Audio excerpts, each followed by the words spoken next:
Hey guys, welcome to the channel. As you see in the thumbnail, what if Naruto was trained by the all Hokages from the start, part 1. Before I start, please do support for more awesome content and subscribe my channel and like this video. Go support and follow the Naw-Roo-Toe for writing that awesome fanfic, and also make sure to comment on this story, link in the description. Let's start this video. The young boy was running through the streets as far and hard as his little legs could. His torn cloths flapped as the boy ran, his untamable spiky blonde hair flowed with the wind, his breath was heavy, his bright blue eyes filled with tears flowing down his face, and the boy's cheeks held whisker-like birthmarks, 3 on each cheek. This young boy looked no older than 6 years, was running for his life. As the boy ran down the streets, alleys, and anywhere he could just to live and see the next day. A mob was the cause of all this. The mob was not huge, nor was it small. The known mob was looked to be made from simple village folk of this village, Hokage, that wielded all sorts of objects in their hands, from sticks to pipes to dough rollers to bats. "Look, there is that demon spawn, down that alley," yelled one of the villagers as he pointed towards the way with his pipe. The young blonde boy looked in fear as he ran even more down the alley. He has been running for a while. "These villagers won't quit, I hope I can make it," thought the young blonde. He now ran out of the alleys and now was heading through the park. He looked back as he saw that no one was now following him. The young boy found a spot next to a bush as he caught his breath. "It's the same every year, every day, but today they looked like they wanted to kill me. Why? Why is that I am treated like this? Why am I called a curse, a monster, a demon?" The young boy's train of thought was broken when he heard a woman yell, "There he is." The blonde boy quickly turned to run when he collided into something. He fell to his little bottom and looked up. There he saw a man, a leaf ninja. The man was looking down at him, he had a smile on his face and said, "Don't worry, I'm here to help." The blonde was taken back by his words, dozens of thoughts ran through his simple young mind. Is really going to help? Is he one of those few people who will treat me as a person? The boy was about to speak when suddenly he saw the man smile again. The boy looked at the smile, as it turned from happiness to a completely different look from what it was seconds ago. The now smile was very different and gave a murderous feeling, and his eyes, they gave an ice-cold glare towards the young boy. As the boy looked into the man's eyes, he could feel the feelings the man had. There were only 2, but the 2 were very powerful feelings. Anger and hatred, that was what the leaf nin's eyes held. Finally, out of nowhere, the leaf nin's foot collided with the poor blonde's body, which sent him a great amount of pain. "Did you really think I would help someone you?"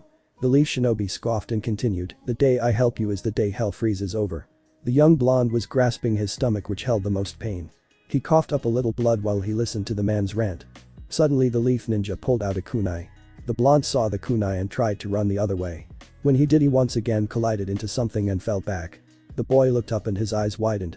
There was a man with a bat, and behind the man was the mob. The man which the boy ran into looked down to the blonde and evilly smirked while tapping his bat into his left palm. "Now you shall pay for your sins, demon brat," yelled the man with the bat. The mob drew closer to the blonde. "Get ready to feel the pain we felt every night thinking of the ones you killed," yelled a woman as the mob drew even closer and slow started to surround the blonde.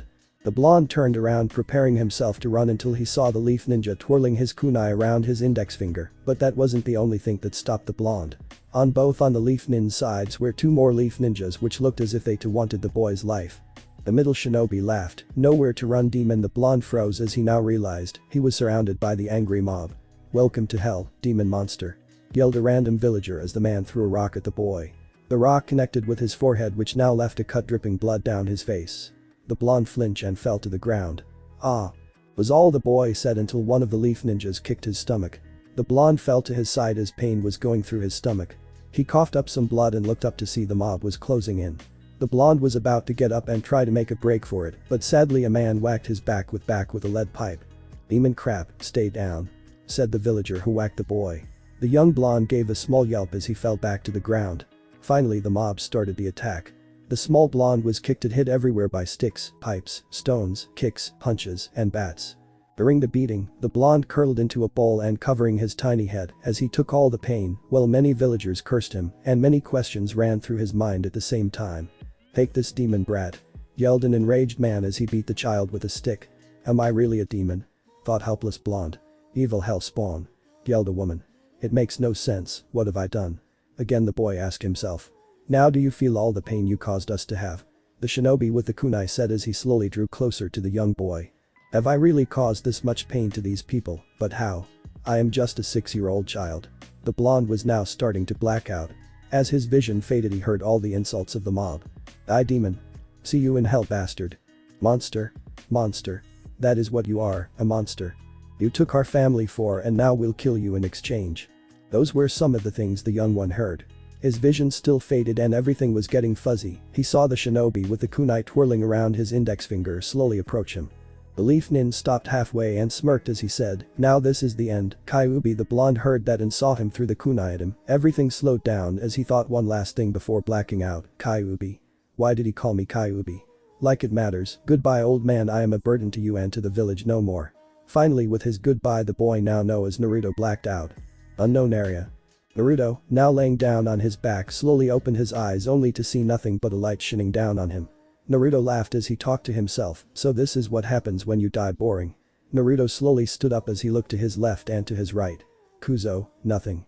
I guess there really isn't a giant bowl of infinite Ichiraku ramen. Damn, I guess I should apologize to Hokage Jiji-san for yell. Naruto suddenly stopped mid-sentence and started to cry.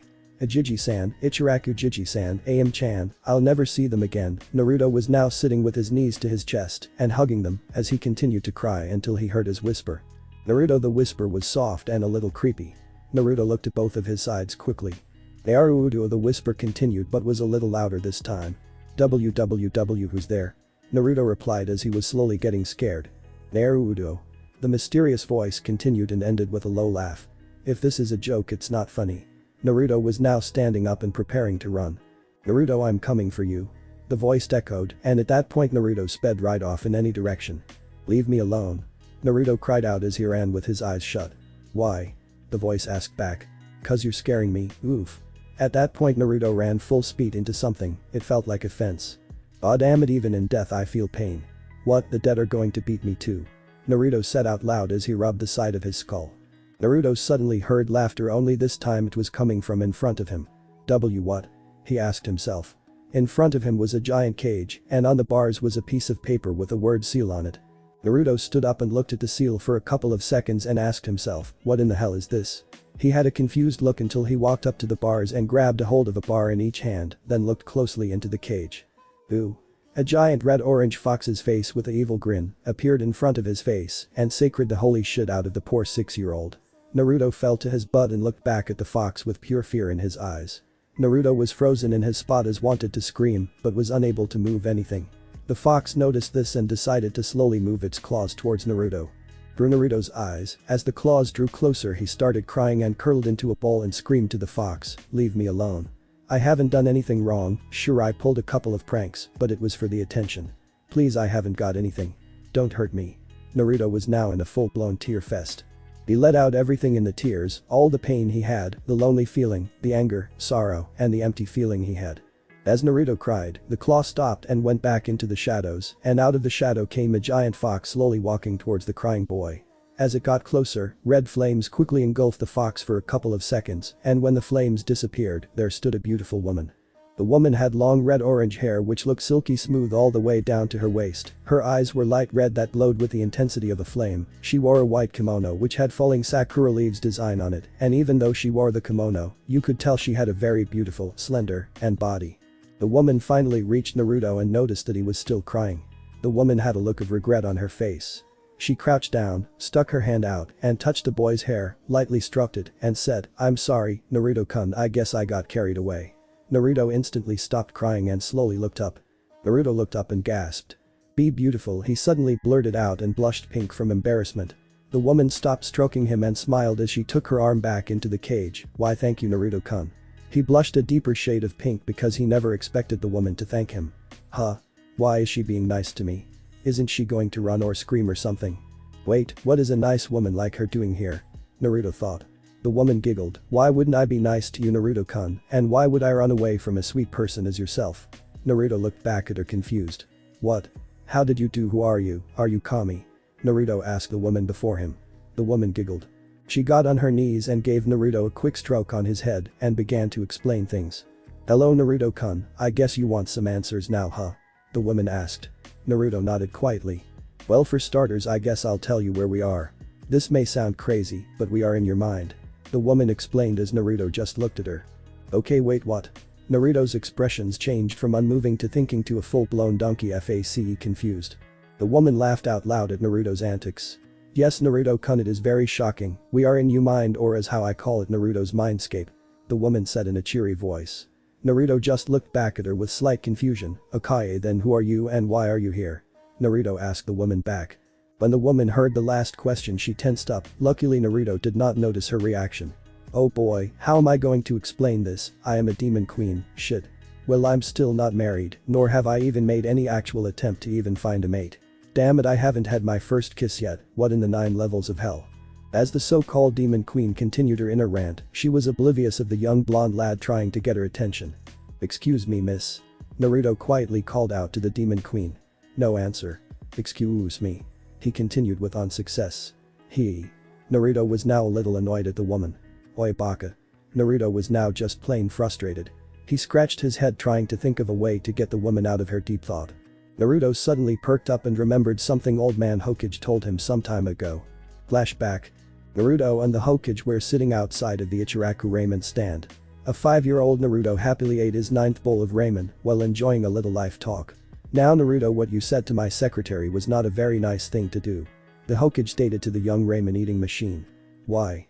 She was being mean to me. The lady asked if I wanted something to eat. Of course I accepted cause free food, right? Anyway, right after my answer she told me to shut up and also said that a bastard, whatever that means, like me doesn't deserve food. As Naruto finished his short story, he continued to devour his now 11th bowl. The Hokage looked at the young boy as he thought to himself, why do these people treat the poor child like this? What has he done? He is only 5 and so pure even with all the hate sent towards him. Sarutobi sighed. Naruto, even if she did do that, you should show her respect, and I'm sure calling a woman an old fart bag is not a form of respect. Naruto looked back at the Hokage. Why? He asked. Sarutobi smiled, because women are stronger than men. But all the best shinobi in the world that I know are men, and they have really great ninjutsus and taijutsus. Naruto debated. But Naruto, that may be true, but in life women goes through more obstacles than males. Sarutobi countered Naruto's sentence. Like what? The young blonde asked curiously. Easy, childbirth is one of the obvious and most common thought of. He paused for a quick 3 seconds. You do know where babies come from, right? Naruto looked back at him. I know the woman gives birth, but I don't know how. Can you tell me? Sarutobi started to sweat a little, then answered back, I do, but I'll tell you that later. Anyway, since women go through extreme pain with birth, you should show them respect, but if you need to get attention of a woman, calling her old will help. Be warned if you do, Naruto, be prepared to feel the wrath of something even more terrifying than the Kyuubi. The wrath of a woman was called old. Sarutobi finished. Okay, I get it, old man, sheesh, women are special, so treat them well. Naruto stated and began eating one last bowl. Good. The Hokage was about to dig in his ramen when he noticed something was missing, his bowl of ramen. He turned to the blonde. Oi, you ate my ramen. Naruto flashed his foxy grin. Well, you took so long and it was getting cold, so Sarutobi growled. What did I just tell you about respect? Naruto grinned. You told me to respect women, old man. Sarutobi just sighed. Then flashback. Naruto took a deep breath, preparing him for the wrath of a woman. Opa-chan. I'm waiting for an answer.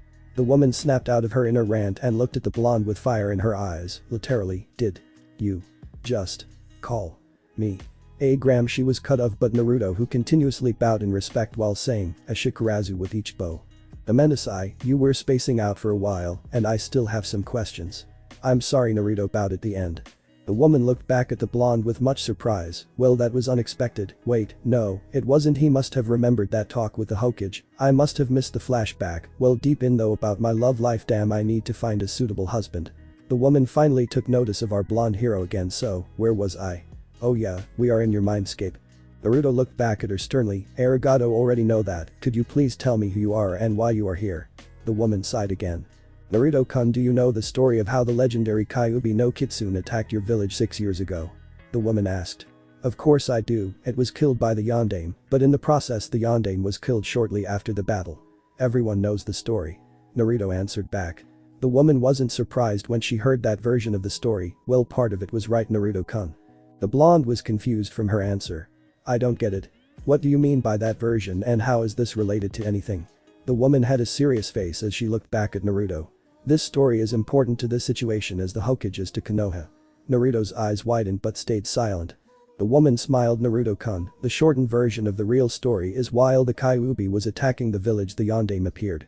They fought for a short while until the Yondaime suddenly made some seals and a Shikigami appeared.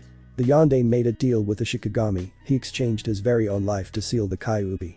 The yondaime sealed the Kyuubi into an infant child. Now 6 years later the holder of the Kyuubi stands before me. Yes, Naruto-kun, you are the child that was used for the sealing. Finally, before you ask, no, you are not the demon, you are just the container no matter what anyone says, Naruto-kun. Motionless, that's what Naruto was for a couple of minutes until he asked BB, but that if all that is true, don't I know anything about it, and how do you know all this? Who are you?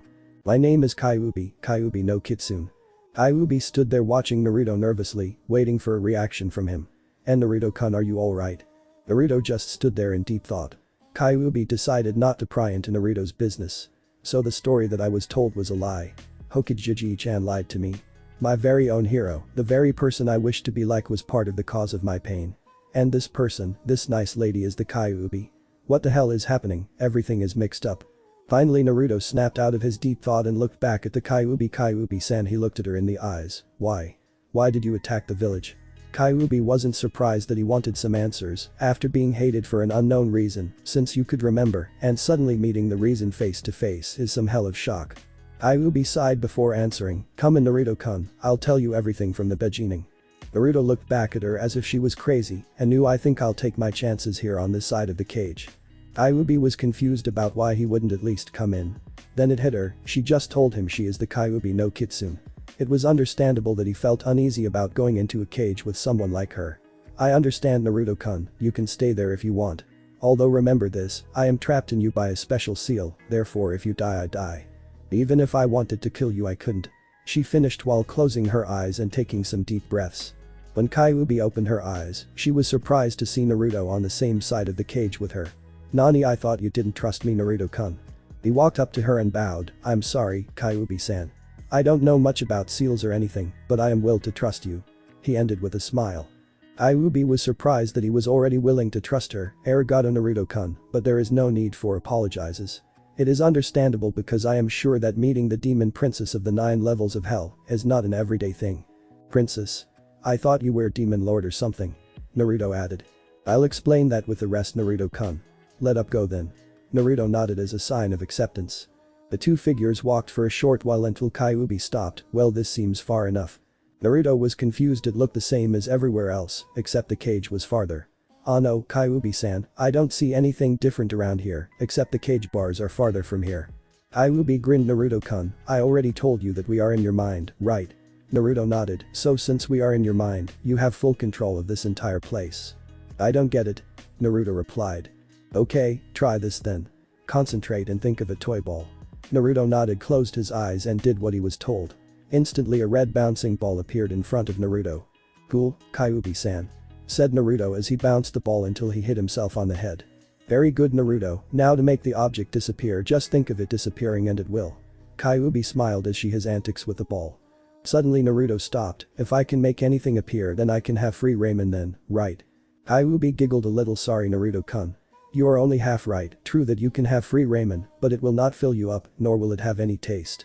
Naruto's face turned into a sad one, but quickly dismissed it as soon as he remembered why he was following Kyuubi. So, what do you want me to do with this ability? Well, since you can make almost anything, why don't me a nice cage with a great scenery? Hi Kyuubi-san, I got just the scenery in mind. He quickly concentrated an image from his head. Suddenly the whole cage area transformed into a beautiful park area. There was a lake that held a pure blue color, many fishes in the lake could be seen, even if the fishes were fake, they helped make the lake look lively. The sky was clear and sunny with a couple of clouds in there. The land was covered with soft green grass all over like a blanket.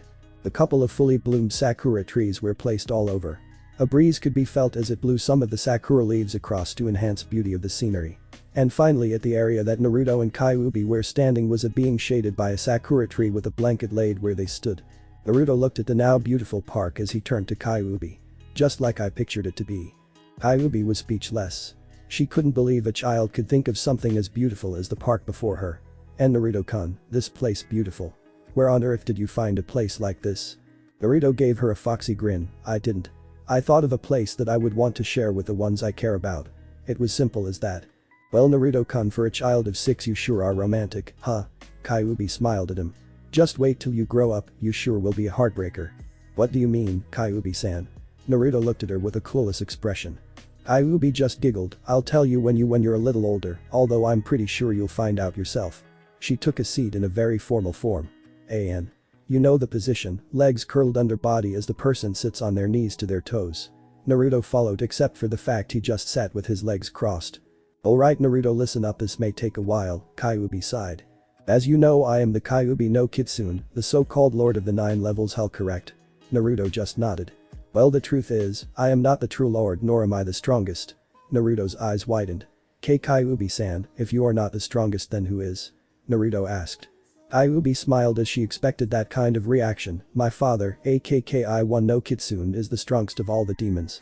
He is the current lord of hell. I, Kyuubi no Kitsune, is his oldest kid, therefore I am the heiress of hell. That makes me a demon princess. Also I have a little sister named Kuri." Naruto was fully interested in finding out more. "Ano, why is that you are known as the demon lord?" "Simple Naruto-kun, my father did not want to be known outside of the demon society. So never speak of this again, is that understood?" "Hi, Kyuubi-heim." Ayubi was not ready for her new nickname Kyuubi-heim. "And Naruto-kun, why did you call me that?" asked Kyuubi with a faint pink blush. Even if she was a princess, no one had ever called her Heim before, it was always with the formalities, Kyuubi-sama. Naruto looked a little bit confused. "Why shouldn't I? You may be demon princess, but a princess is a princess." Nonetheless, at the point, Naruto got into the same seating position as Kyuubi and bowed once again for the umpteenth time to her. "Kyuubi-heim, I am sorry for any disrespect I've shown towards you." Ayubi was surprised by the way Naruto acted. He is so polite that it's scary. "There is no need for that Naruto-kun, you have shown nothing but respect to me." Naruto raised his head and sat back down into his position earlier. "Hi. Okay, now where was I?" Kyuubi scratched her chin as she tried to remember. "Right, now that you know who I am, I'll tell you why I attacked the village." Naruto stayed quiet as she began. "This happened 6 years ago. My father was attacked by a forbidden jutsu, the Oni-Byakuji." "Ayubi-heim, what does the jutsu do?" "It creates a powerful poison that only affects demons. It causes the demon it is directed at to be paralyzed for a set amount of time, but to use it, you must use an insane amount of human chakra, and a seal is in order with 5 human sacrifices." Naruto's eyes widened. "Why? Why would someone make such a horrible jutsu, especially one with such a great trade?" "Well Naruto-kun, as you know there are many demons, correct?" He nodded. "We may be all demon, but we all are different also. So are peaceful such as my father surprisingly, and others that are insane like the Shikaku." Naruto was dumbfounded to hear that the demon lord of hell himself was said to be peaceful. Normally he wouldn't believe it, but this was coming from the demon lord's daughter. Is he really peaceful? Ayubi's face turned into an annoyed look and sighed. Hi, he was. He didn't have any problems with humans. He was too kind for Hell's throne, but he also was extremely and insanely powerful. But he also was very strict, he wanted only the best for me. That's why I am known as the Lord of Hell to you humans. My father wanted me to be respected. Your father sounds like he is a great father. Ayubi smiled, arigato Naruto-kun. But we need to continue. Hi. Well, here is the story. My father and I were in a forest, we both were hunting. At the time Kuri was with us, we were teaching her how to hunt as she was just old enough to do so. As we quickly ran through the forest teaching Kuri the ropes, we came across a snake. Normally we would just ignore it, but the snake was different. How so, Kyuubi-heim? The snake's appearance looked normal only if exclude the fact that it was as big as a house, and that was its size as it was rolled up. But that wasn't the thing that got my father's attention as did mine. The snake had a weird scent to it. We would have dismissed it, but the fact that it wasn't everyday to find a huge ass snake the size of a house. So we engaged the snake while still teaching Kuri how to attack something bigger than her. They are in the form of a normal size fox except the number of tails. As we fought the snake we started to get a strange scent, a very foul scent that smelt of humans, blood, and a very distinct smell of snakes. At that point father decided to finish the job and used some demonic chakra and enhanced its fangs. When he bit the snake's head it looked as if it instantly died as it fell to the ground unmoving. Just as father let go of the death grip his jaws had the snake started to disintegrate as it left a thin purple smog my father accidentally inhaled. Naruto understood what happened to her father, he got paralyzed didn't he? Ayubi nodded, although that is not all. My father slumped down. I was going to help him until I heard a yelp. I turned to Kuri. I saw Kuri that I did, but that was not all. Holding Kuri with a sword at her neck was a man. The man had very pale skin, very long pitch black hair, and his eyes were yellow with black slits. He wore a robe with a bunch of other things. At the sight my father was enraged, he hated seeing his kin attacked. The man grinned at my father and introduced himself, his name was Orochimaru. Naruto gasped, that name, that man, he was the legendary Snake Sennin. Hi, he is, I asked what did he want with my family, and he laughed. He told us that he wanted us to attack Konoha, and if we refused he would attack Kuri. Kyuubi's hands clenched kimono with anger. Naruto also was feeling anger, he may have not known Kuri or Orochimaru, but what Orochimaru was doing was completely wrong. That bastard. Oro team. My father and I wanted to decline, but he had Kuri. I no choice, Kyuubi said while holding back her tears. I accepted to attack the village, but only wished to keep father out of it. Slowly hot tears started to flow down his cheeks. I hated to do it, but it had to be done. I was able to save Kuri, but in exchange I killed so many innocents. I knew the consequences, but it had to be done. I fully knew I was going to kill many, but still went with it. I'm so sorry, Naruto-kun. Kyuubi finally let her tears fly as she covered her face with her hands in shame. Do not deserve forgiveness. Suddenly Kyuubi felt arm wrap around her body. She felt a small body in front comforting her as she felt a hand stroke her back to calm her down. Even though her eyes were still closed, she instantly knew who the person was, and Naruto-kun. Kyuubi-hime, you are wrong. You had no choice, it was your sister after all. I would have done the same also. You deserve to be forgiven, it must have hurt knowing that you killed countless with your own hands. While doing so you were sealed in me and caused me pain. Kyuubi stiffened when she heard the last sentence. But now that I am fully aware of the story I can say that I forgive you. I understand the circumstances and for that I still forgive you, Kyuubi-hime. Kyuubi was now surprised at the fact that he had forgiven him, he understood her position and still called her Kyuubi-hime. Arigato, Naruto-kun. She wrapped her arms around him and hugged him back. You're welcome, Kyuubi-hime, he said with a smile. Naruto was happy to finally know why he was hated and made a new friend. When Kyuubi looked at his face she was blessed to see a smile. No, not any smile, it was his true smile. Kyuubi was about the fourth person to see his true smile, the Hokage was the first, along with the two people at the ramen shop, the old man and Am-san. As Naruto continued to smile he started to fade away, in fact he could feel it. Kyuubi-hime. WW, what's happening? It looks like you're leaving again, Naruto-kun. Nani? But I like it here. Naruto panicked and let Kyuubi go. Kyuubi giggled, don't worry, we'll see each other again. But I'm dead. How we'll see you again? Shit. I forgot to tell him that he was not dead, what the hell. That's not something to forget about. Oh well, he will find out. Don't worry, Naruto-kun, you'll see, and with that he finally disappeared. Unknown white room. An open window let in a cool breeze. The sun shined brightly through the window. Outside was a view of a monument with 4 faces carved into it and a busy village bustling around. A familiar blonde demon container let out a groan as he slowly opened his piercing blue eyes. Naruto's vision was still blurry, but as he got them into focus he was greeted to see a girl. Wow, you're beautiful, are you an angel? Young girl just stood in here spot stiff as she had a faint pink blush on her face. Hey, oh no, I'm not an angel. Nani, she's not an angel, this can't be heaven, then Naruto thought to himself until, no. Not the other place. Naruto yelled as he jumped out of his bed and started to run around the room. The poor girl was so surprised by Naruto's outburst, she fell on her butt. But her shock did not last long as she quickly got back up and tried to calm Naruto down. Hey. Baka, what the hell is your problem? The girl screamed, but it was useless as our blonde hero continued to run around screaming his ting lungs out. Suddenly the door burst open revealing the Hokage with 2 people. One was a man with long brownish blonde hair and a ponytail. Hiding behind the strands of hair on the man's forehead was a leaf headband. The man's eyes held a dark brown color. I forgot his eye color, I think it was brown, I don't think it is turquoise green like he knows, please tell me. His skin color tanned from the training in the sun. His attire consisted of a black long-sleeved shirt with the sleeves rolled to his upper forearms, a forest green Jonin vest, and over all of the previous clothing was a simple dark red sleeveless overcoat. The man's pants were the average black shinobi cargos with black ninja sandals. The other man was an Anbu. The Anbu's mask, which hid the gender to everyone, was in the shape of the dog. The attire of this Anbu was the same as the others. The black cloak covered the Anbu's entire body, and strapped to the Anbu's back was a simple katana. Naruto-kun. What's wrong, what happened? The Hokage commanded but was ignored. Hokage-sama, allow me. The Anbu spoke.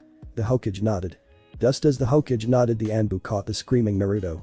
Naruto felt someone grab him and held him still. He looked at the person only to see the Anbu, but he did not know that. Naruto struggled to get free as he yelled out, help. Satan's got me. Everyone in the room rose an eyebrow with everyone thinking the same thing, what the hell is he talking about? Naruto somehow escaped from the Anbu's grasp and turned to Maki to run for it. Just as the little demon container turned he saw a familiar face. Aji-san. What are you doing in hell? Naruto said in very surprised voice. The Hokage sweat dropped. What in the hell is Naruto talking about? The Hokage thought. Naruto-kun, what are you talking about? Asked the old man. Naruto suddenly looked around. He noticed he was in a hospital room surrounded by people, by which he didn't know most of them. Naruto, embarrassed from his actions earlier, apologized. Sorry. Naruto flashed his foxy grin. Now Naruto-kun, mind telling everyone here what happened? The Hokage asked. Naruto, still showing his foxy grin, took a seat on his bed. Hi, Aji-san, but would you mind telling me who are these people, he asked as Naruto pointed to the girl, the Anbu, and Inoichi. Hokage nodded. But before the Hokage could do more, the Anbu stepped forward. Ahem, well, I guess I should start. The Anbu slowly removed his mask. After fully removing the dog mask and pulling the hood down, revealed the face. Now stood before them was a man, his silver hair spiked straight up and some leaned towards the left. His left eye was covered by a cloth which acted like a bandana wrapped around his forehead. Trailing down his face showed a black face mask that covered from his nose down. The only part of the man's face that was shown was his right eye. That very eye gave a very lazy look. Konnichiwa, name Hada Kakashi. The Anbu, now known as Kakashi, leaned into Naruto with his eye in an upside-down U-shape as a sigh of a smile. Hey. What about your other mask? I want to see your face, Kakashi-san. Naruto grumbled as he waited for Kakashi to show his face. Huh? Did you say something? Lazily replied Kakashi as he held out an orange book with his nose already dug in, only showing his open eye for a second until he returned to his book with a little giggle. Naruto was okay with being ignored, but he hated perverts. He recognized the orange book of naughtiness as Icha Paradise. He once read a page from the Hokage, and that single page caused him to faint with a nosebleed. Ironically, Naruto had found out about the Hokage's hobby the same day he had the talk about resecting woman hypocrite. Was all that Naruto thought about the Hokage. Boy. Baka. Hada Kentai. Listen to me. Naruto raged on as the others just smiled and sweat dropped at the name Naruto came up with.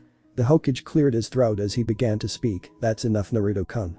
Naruto just grumbled as he sat back down, crossed his arms, and stuck his tongue at Kakashi, who answered back with a raised eyebrow. The Hokage just sighed. Inoichi-san, would you mind introducing you and your daughter? The long-haired man smiled back, gladly. Inoichi walked towards Naruto with the girl. Inoichi smiled at the Kyuubi container. Naruto simply rose an eyebrow and tilted his head to the left. Inoichi smirked. Hey you kiddo, name's Yamanaka Inoichi, Jonin. Inoichi brought his hand up as a gesture for a handshake. Naruto looked at the man's hand and then his face. Finally he grabbed the hand and shook it with a smile. Nice to meet you, Inoichi-san. Naruto said with much happiness in the sound of his voice. Once they let go, Inoichi stepped to the side. Now in place of where he was, now stood the young girl from earlier. Naruto looked at the girl closely so he could get a good look at her. The young girl now stood adjacent to Naruto. She had pale shoulder-length blonde hair. To the left of her hair was a flower hairpin which held a couple strands. Her turquoise green eyes glowed like little emeralds. She was small, but that was understandable by the fact she looked no older than Naruto. Her clothes were simply a cute light orange t-shirt, light blue short, and a pair of normal sandals. Yamanaka Ino just held her hand out as she waited for a reply. Uzumaki Naruto shook her hand, and they both smiled at. The Hokage smiled. Thank you Kami for granting Naruto to have a chance of having a friend. Sarutobi thought as he began to talk. Good, now that the introductions are over we have a matter to attend. He turned to Naruto. Naruto-kun, why were you screaming earlier today? Naruto quickly answered, well, when I awoke everything was a little fuzzy. When my vision came into focus, the first thing or person I saw was Ino-san, but Naruto-kun, what does that have to do with you screaming? I mean, Ino-chan's face isn't that scary, right? Inoichi laughed out. Though he regretted it when Ino hit him on the head with full force of a pissed off woman. Gomen, I'm not done yet. Well, when I first saw Ino-san, with the way the sunlight came in, I thought she was an angel. Naruto smiled at Ino.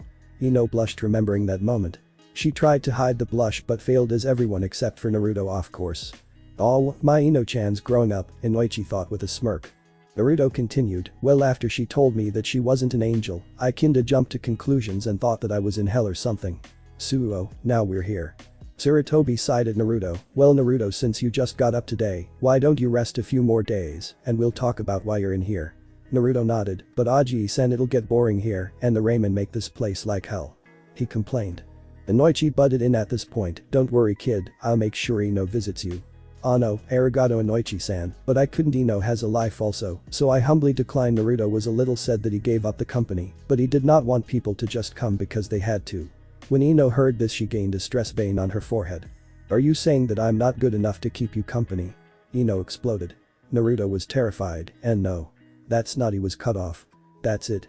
I'll come by every day just to show you how unworthy you are.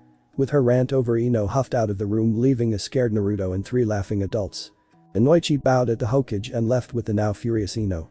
So after Inoichi left, the Hokage looked back at our blonde hero. Well, Naruto-kun, looks like we don't have to worry about you being alone, do we? Quiet. Aji saw Naruto wasn't able to complete his sentence. Naruto suddenly felt a little lightheaded as he began to stumble a little. Luckily for him, Kakashi finally got his nose out of his so-called Bible and assisted the slightly wobbled boy. Easy there, Naruto-kun, Kakashi supposed as he laid Naruto back onto the bed. Hi, arigato Kakashi-san.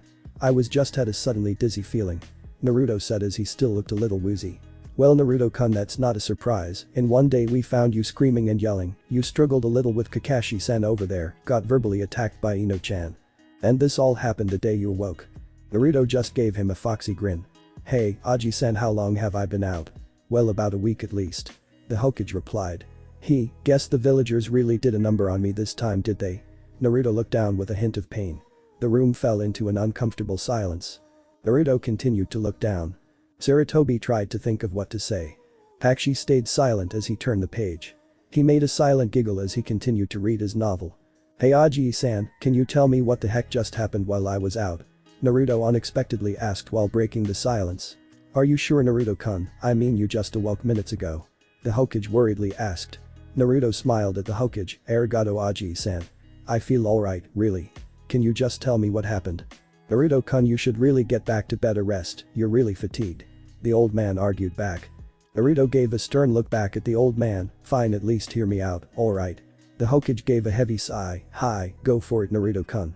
Naruto nodded as he gave the Hokage a serious look. I spoke with the Kyuubi. He simply stated. As those words left Naruto's lips, the Hokage visibly flinched and looked at Naruto wide-eyed. Kami, he knows. This also made Kakashi stop reading his novel. He hated the fox as it was its fault for the loss of his sensei, the yondaime. Arashi-sensei. Kakashi stuffed his book back into his pocket, for the conversation just got very interesting. The Hokage finally shook himself out of his trance. And Naruto-kun, what did the fox say to you? Naruto grinned. Well, I'll tell you my story if you tell me your story. Sarutobi silently grumbled. Alright, but after you must rest. Hi. Alright, what was the last thing you remember, Naruto-kun? Naruto thought for a moment. The last thing I remember was the kunai slowly heading for me. The Hokage rubbed his chin as he thought to himself, should I leave some things out? No, I can't risk it. The Kyuubi might be able to see through Naruto's eyes, if he is conscious or not. The Hokage was interrupted by Kakashi, who looked at him with a serious stare. Hokage-sama, please allow me to explain. I will not leave anything out. Arigato Kakashi-san, please do. The Hokage gave Kakashi a nod. Kakashi turned to the young blonde. Well, Naruto, this is how everything went down a week ago. Flashback. As the kunai flew towards the now beaten child, everything slowed down. The kunai drew closer inches from his neck until. Clang. The said kunai was intercepted from its target by another kunai. Quickly as the sound was heard, an Anbu squad of 5 appeared with Kakashi hidden in his mask leading. What the hell are you Chunins doing? Asked Kakashi. The leaf shinobi, who was the cause of the deflected kunai, spoke. What we are doing? We all are trying to save this village from that demon. A man from the mob yelled as he supported the Chunin. That's right.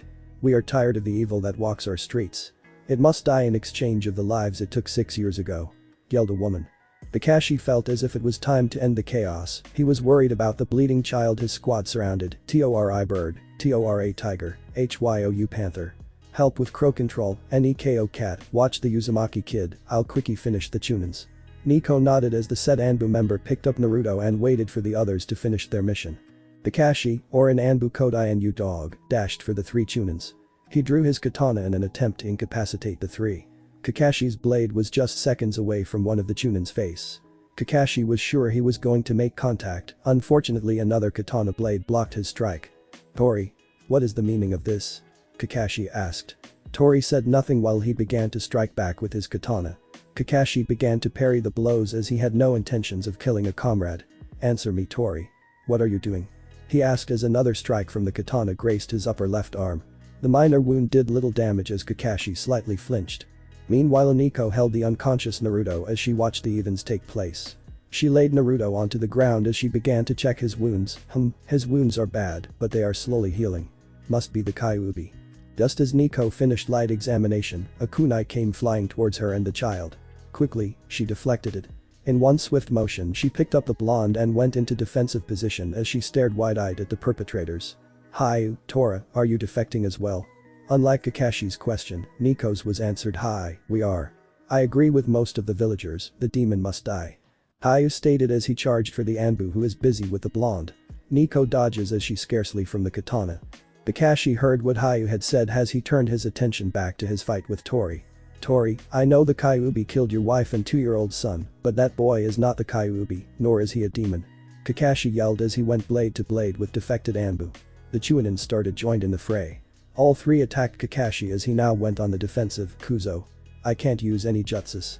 The mob is still kinda close and Nico and I can't escape. Oof." Kakashi was hit by a swift kick into his stomach as he slid back. "Ah." A high-pitched scream was heard. Kakashi turned to check on Nico. Nico was successfully dodging at the moment. Although she still was worried about Naruto's wounds. This caused her to be distracted enough to be hit by a thrust kick to her spine courtesy of Hayu. From the moment Nico was hit, her grip on Naruto loosened and caused him to fly towards a good amount of distance from Kakashi and Nico. As Nico collided with a tree, she began to scout for Naruto with her eyes as she tried to get up. By this point Kakashi had seen what happened as tried to approach Naruto. Tora saw Naruto was vulnerable at the moment and decided it was the time to strike. "I'm sorry Inu, but it must be done." Tora ran as he drew his katana and prepared to do a swift slash towards the limp body of Naruto. Kakashi has had enough of this. No, he is the closest thing to sensei. Kakashi with one swift blow he parried the next strike and gave Tori a huge gash across his stomach, causing him to fly and plow into the three Chunins. In a second Kakashi dashed towards Naruto in an attempt to save him. Nico, at the moment is now up, grabbed Hayu's leg and stabbed his thigh. Now with Hayu unable to she also charged for Naruto.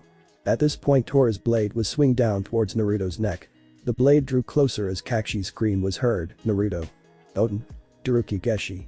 A huge wall of mud appeared at the very second as Hayu's blade was about to connect. The mud wall caused a katana to slip out of Hayu's grasps. Inu and Nico turned to see who did the jutsu. The Hokage now appeared with more Anbu with him. "Hokage-sama." Both Nico and Inu yelled with surprise in their voices. The Hokage gave the mob and defected Anbus a dirty look. "Anbu squad, crowd control. Take all these people as prisoners, by force. Also take the defected Anbus for immediate interrogation. Go." With the commands down, the new Anbus did their assignments.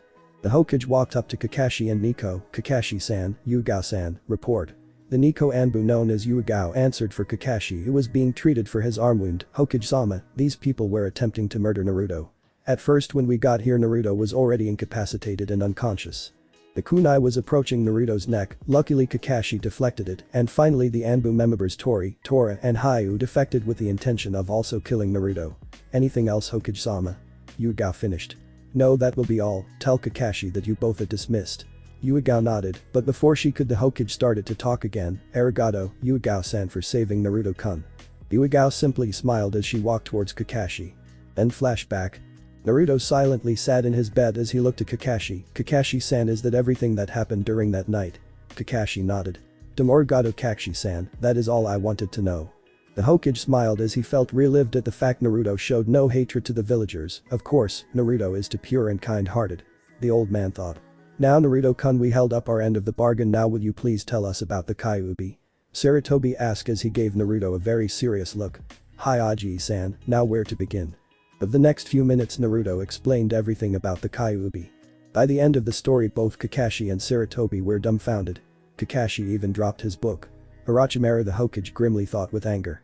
Kakashi on the other hand felt a little content about the story. "Naruto, how do you know that the Kyuubi is telling the truth?" Naruto's face turned to Kakashi. "When the Kyuubi finished telling me her story she cried her eyes out.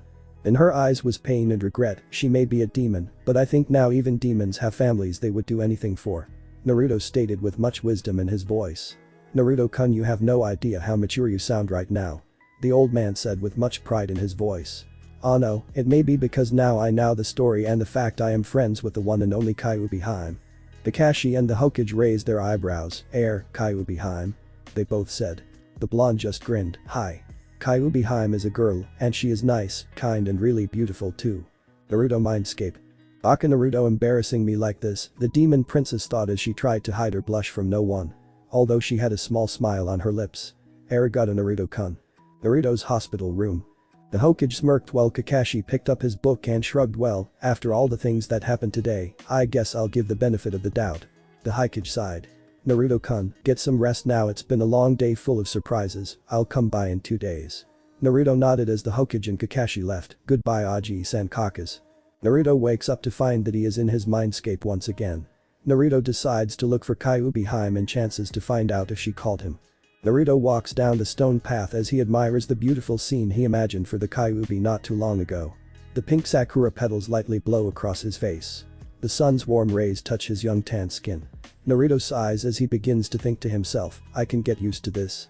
He continues down the path until he spots the Kyuubi peacefully sitting under the same tree when they had their first talk. Naruto begins to jog towards her. Ahio, Kyuubi Hime.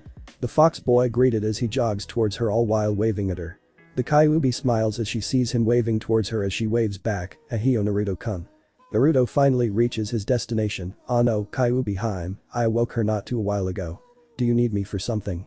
The Kyuubi continues to smile at him. Hi, I want to talk to you about some of the abilities and benefits you have. What do you mean? The fox boy asks with a confused face planted on. Well, you are the holder of the great Kyuubi no Kitsune.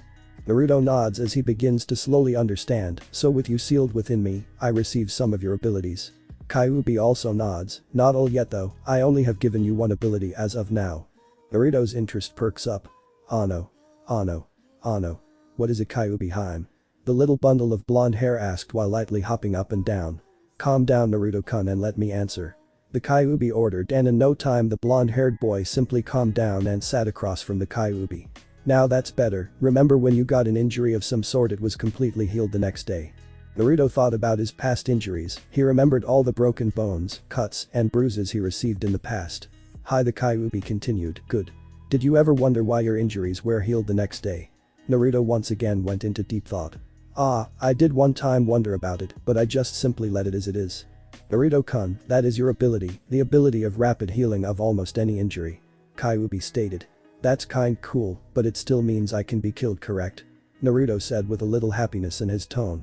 Kyuubi smirked. Correct Naruto-kun, you really are too smart and mature for your age, you know that. Naruto just blushed at the compliment. Arigato, Kyuubi Hime. The Kyuubi just giggled, so cute, she thought to herself. Kyuubi Hime, I really would like to talk more with you, but Aji-san said that I really should be resting. Naruto said. Don't worry Naruto-kun, you may feel awake, but in reality you are still sleeping. Kyuubi tried to explain. Unfortunately Naruto did not understand. Yes. Kyuubi pondered a way to explain this to a 6-year-old, he may be mature, but he still is 6. She thought. Finally she found a way to explain it. Well, think of our meeting as a dream. While you sleep you can come here by your will, or if I need you. Simply out, this place is like a dream you can control. Naruto seemed to understand the concept. Let's see, so I can like sometime control my dreams. Yes Naruto-kun, that's correct. Kyuubi stated. Well, that's all I have to tell you, is there any questions about you healing? Kyuubi asked. Hi, did you heal all my wounds as of now? The blonde fox boy said. I healed the major wounds and some of the minor. Kyuubi replied. Naruto was hoping to get out of the hospital soon, Nani, but why not all? Kyuubi smiled. That's an easy question, I noticed since you often get an injury of some sort, big or small, I quickly healed it. Although now your body is starting to depend too much on you healing abilities, so in order to teach your body to not depend on you ability, I will block some of the healing paths towards some minor injuries. But don't worry, from what I can see you have a high pain tolerance. She ended her speech with a smile. Naruto took the answer well as he understood what she meant. Arigato Kyuubi Hime, I really don't want to rely on something every time. I want to do some things on my own. Naruto strongly stated as he now stood up proudly. The Kyuubi was impressed. Alright Naruto-kun, I think it's time for you to get back, you'll awake soon. Kyuubi said, but she was a little sad. The two had only met around 2 days ago and only talked twice, but she enjoyed it. Naruto understood. Gomen Kyuubi Hime, I guess you're right. Naruto started to fade as he waved goodbye to the fox princess. Bye, Naruto-kun. Then flashback.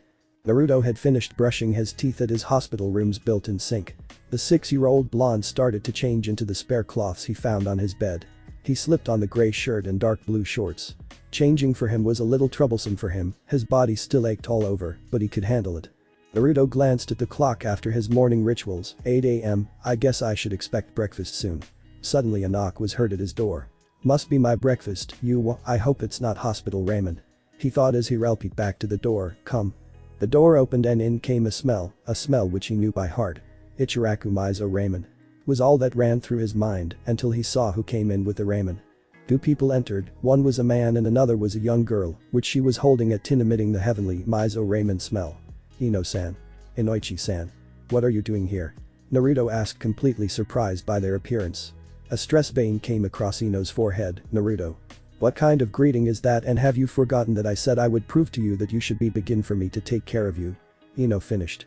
Inoichi laughed. Now Ino, remember he had a long day yesterday with the screaming and all. Ino calmed down, but still gave Naruto a glare. Domin Ino-san, I kinda forgot. Naruto apologized while flashing the foxy grin at Ino. Whatever, here Ino declared as she held out the tin towards Naruto. Naruto, needless to say, was ecstatic to discover the wonder-smelling tin was meant for him. Really? The ramen is for me? Ino just nodded. The giant smile, warm smile spread across the fox boy's face as he thanked her. Arigato, Ino-chan. Ino blushed at being called by her new name. Why you're welcome. The blush did not go unnoticed by Inoichi. Well Ino-chan, I guess I'll see you in a while. Have fun with Naruto. He left the two blondes to their business. Naruto was now drooling a little as he took the tin from Ino's hands. Unfortunately his body still was a little weak. Once Ino let go of the tin and gave Naruto the full weight of it, he nearly dropped it. Gah. Naruto yelped out as he barely was able to hold up the ramen bowl-filled tin. He gripped the tin at the bottom as like the simple tin weighed a ton. Ino raised an eyebrow and watched the scene in front of her until she remembered something. Oh crap. Of course he would be weak right now, he just awoke from a deep slumber yesterday. Ino quickly grabbed the tin back from Naruto to ease the tin's evil burden of him. Sorry Naruto-kun. You must still feel weak and ache all over. Naruto, now relieved of the weight, smiled back at Ino. Arigato, I still am kind aching all over. Ino smiled back. Okay, eat up then. You need all the food and rest you can get. Naruto agreed as he slowly walked back towards his bed and got on it in a sitting position as Ino brought one of the rolling tables with a tin on it. Naruto opened the tin as it revealed exactly what he thought it did. Ichiraku Mizo ramen. Naruto yelled as he took a big whiff of the heavenly smell. Ino handed him some chopsticks which he gladly grabbed and broke them apart. Idedekimao. Naruto began to eat as Ino watched as he devoured the ramen. As Naruto ate he noticed Ino watching him eat. No Ino-chan, Aya. Naruto held up a patch of ramen curled around the chopsticks as he held them towards Ino. His free hand hovered under the noodles, catching the drops of liquid falling. Ino was taken back by the male blonde's actions, and then Naruto-kun, that's okay, I'm not hungry. Ino tried to decline but failed as Naruto gave her the puppy pout, or on his case the fox pout. Come on, how can you resist non-hospital ramen, especially Ichiraku ramen? Please, Ino-chan. Ino just sighed as he slowly took a bite of the ramen. Naruto mindscape. Ayubi sat under her tree as she watched her container's antics and smirked. How clueless you are Naruto-kun. If you keep your boyish charm as you get older you sure will be a heartbreaker, that you will. Hospital room. As she finished swallowing the ramen she kinda felt a little hungry now. See Ino-chan, it was good wasn't it? Naruto grinned as Ino sheepishly nodded. Here Ino-chan, I'm not really hungry anymore. Naruto pushed the bowl towards Ino. Ino was certainly surprised by more of his antics. Oh no, you sure?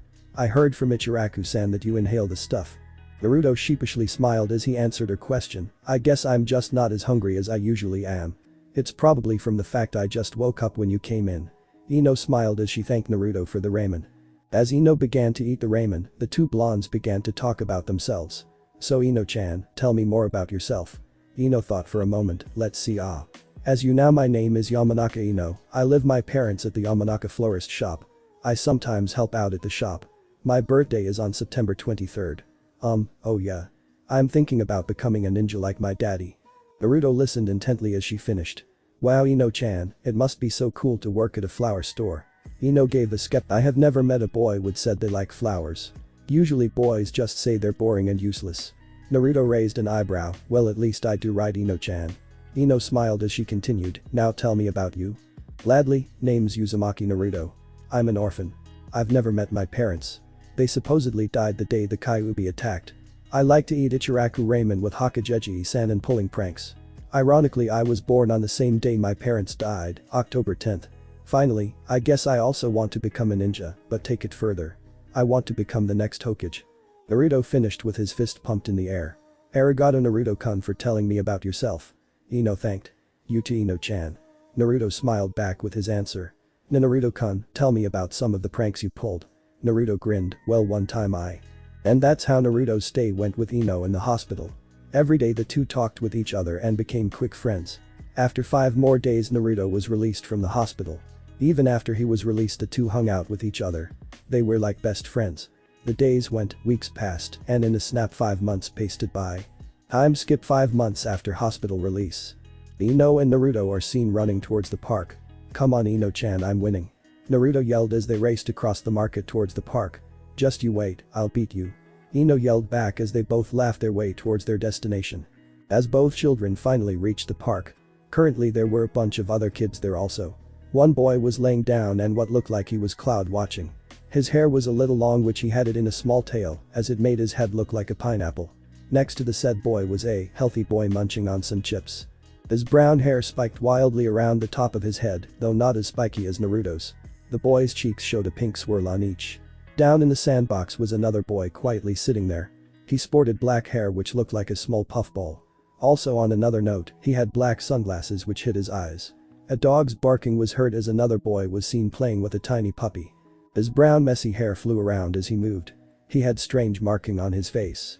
It consisted of a red triangle under each of his eyes. Finally sitting on a bench was a little girl reading a small scroll. Her eyes were a pale lavender which were pupilless. Her very dark blue shoulder-length hair dangled down her head as she looked down at her scroll.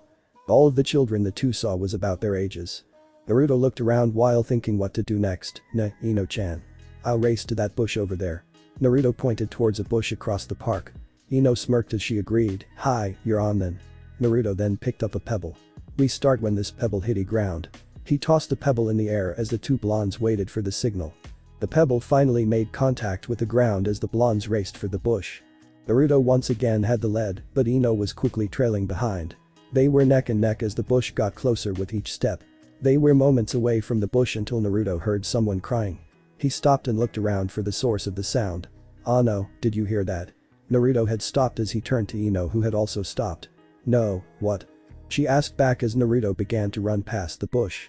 A little farther down, there was unseen from the other children were 4 more. Boys stood as one girl was on her knees crying her eyes out. "Aw, is forehead girl gonna cry some more, huh?" one of the boys said. The other boy began also, "Stupid forehead girl, go and block the sun longer so I can sleep in." The final boy just laughed as he smirked. "Hey, what's going on here?" Ino yelled out with Naruto in front of her.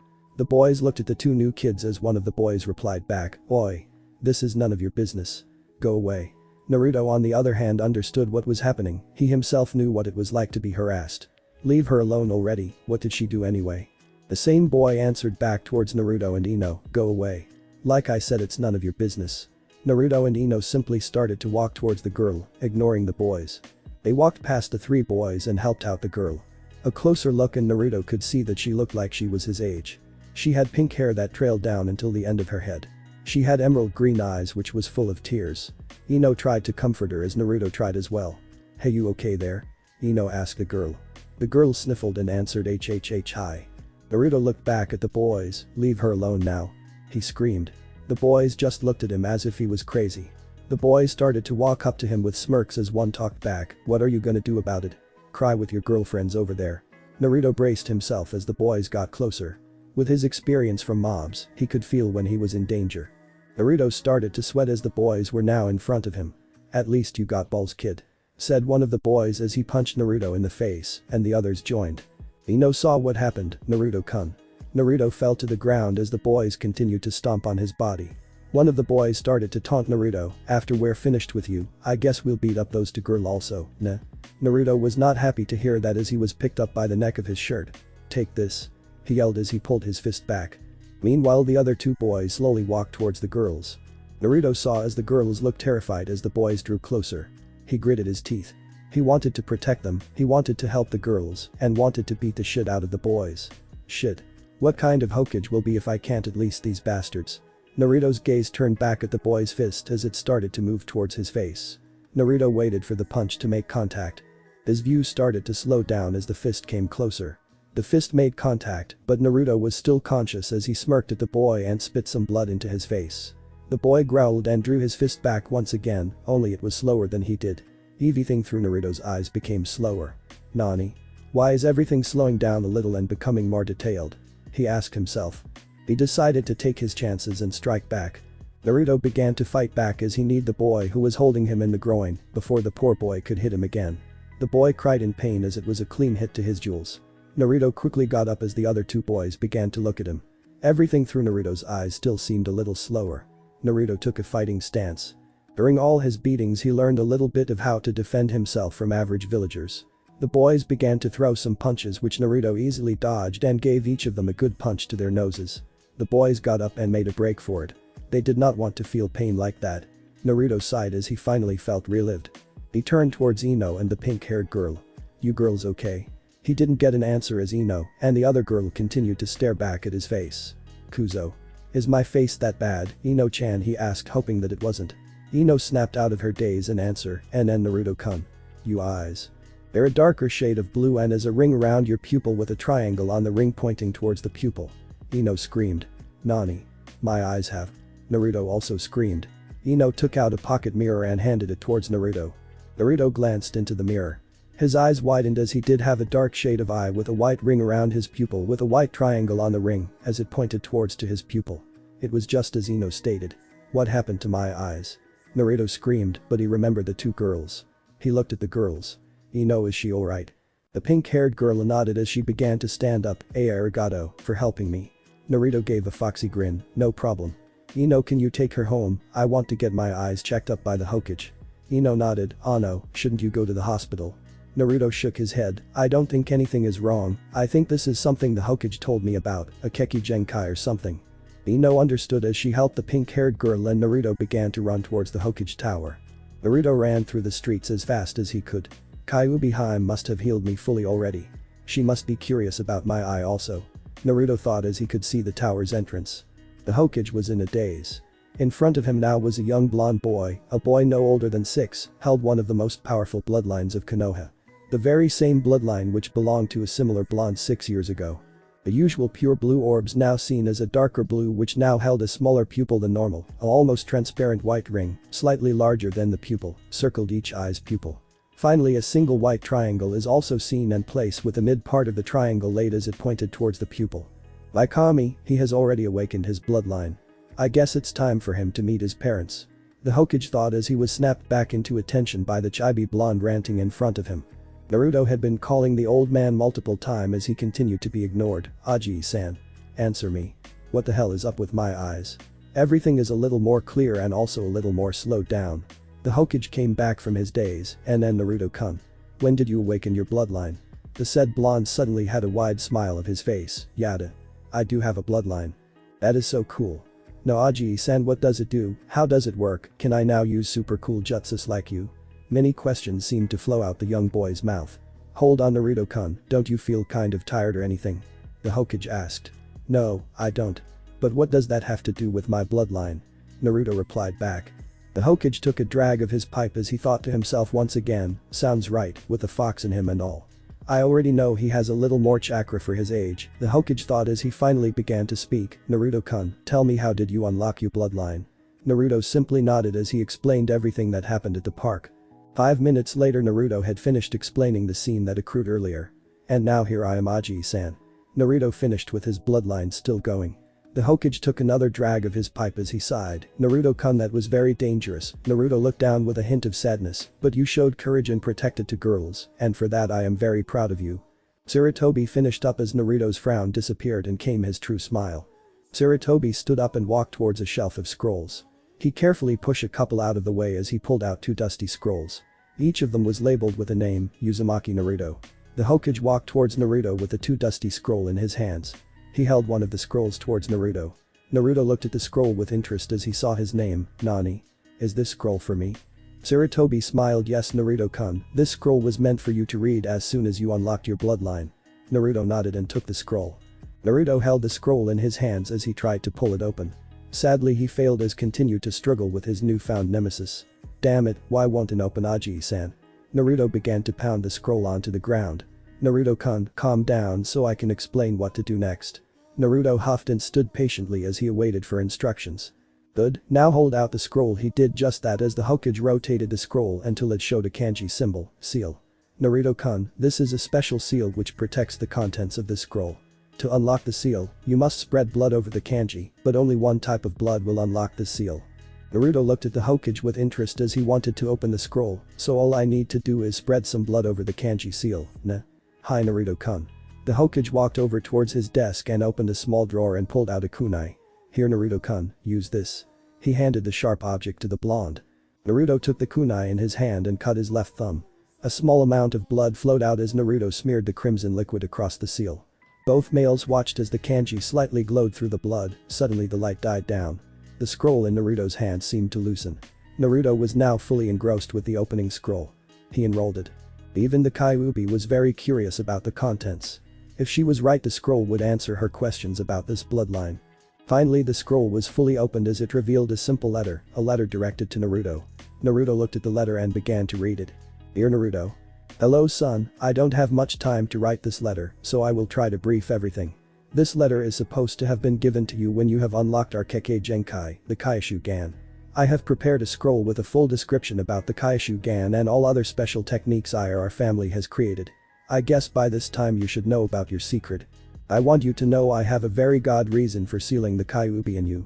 If you were in my place and I was in yours, what would you do when your only choice of victory was to use a sealing jutsu which requires the user's life?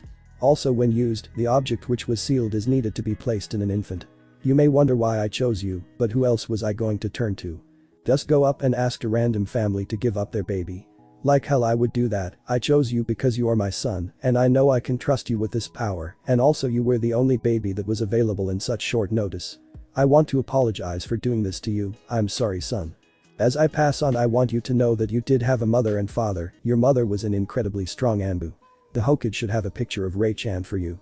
Time is running short as it is time for me to move into the battlefield with your mother. Goodbye my son, be strong as I fear the villagers may not accept the fact you are the container not the demon itself, and don't tell anyone who your parents are until you are Jounin. I have made many enemies as did your mother, and if this secret gets out you will be in for a hell of a lot of danger. Your father. The Yondaime. Kazama Rashi.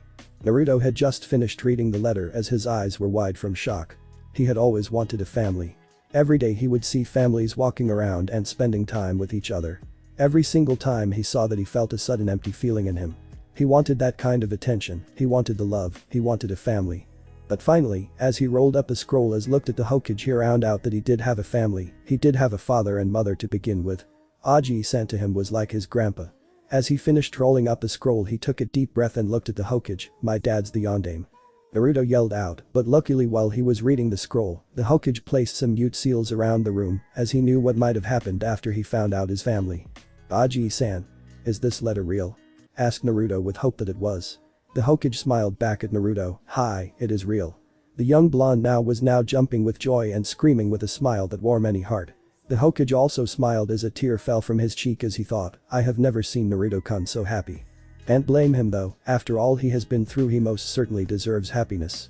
The Hokage was brought out of his thoughts as he remembered about the second scroll, ahem. The Hokage cleared his throat in order to get the hyper blonde's attention. Naruto on the other hand was busy celebrating. He also was thinking, I did have a family. I did have a father and mother, and they both are strong. I heard about my mother's name, she was said to be the second strongest Kunoichi in Leaf, next to the slug Sennin. Tsunade and my father was the greatest of all ninjas, the Yondaime himself. I want to tell Kyuubi Haim about the news, even though she may hurt already. Naruto stopped as he heard the old man yell his name, Naruto-kun. The blonde stopped and answered back while flashing an embarrassed foxy grin, gomen nasai Aji-san. I guess I am just so happy about finding who were my parents.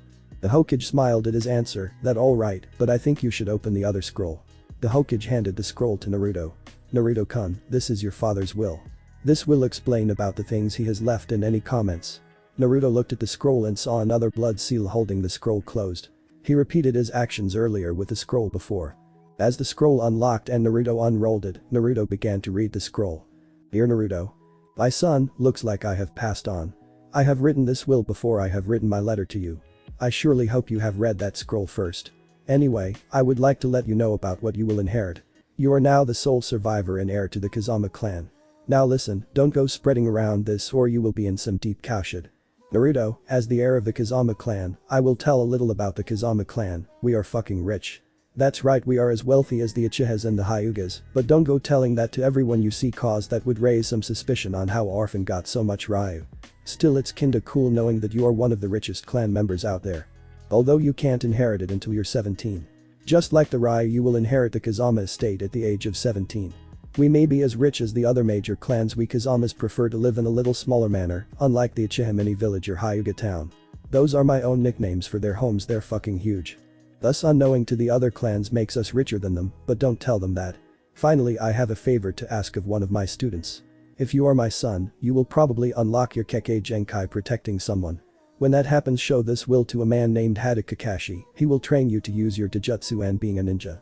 Both of you will leave the village until seemed fit to return. Plus find a katana, every Kazama had a katana.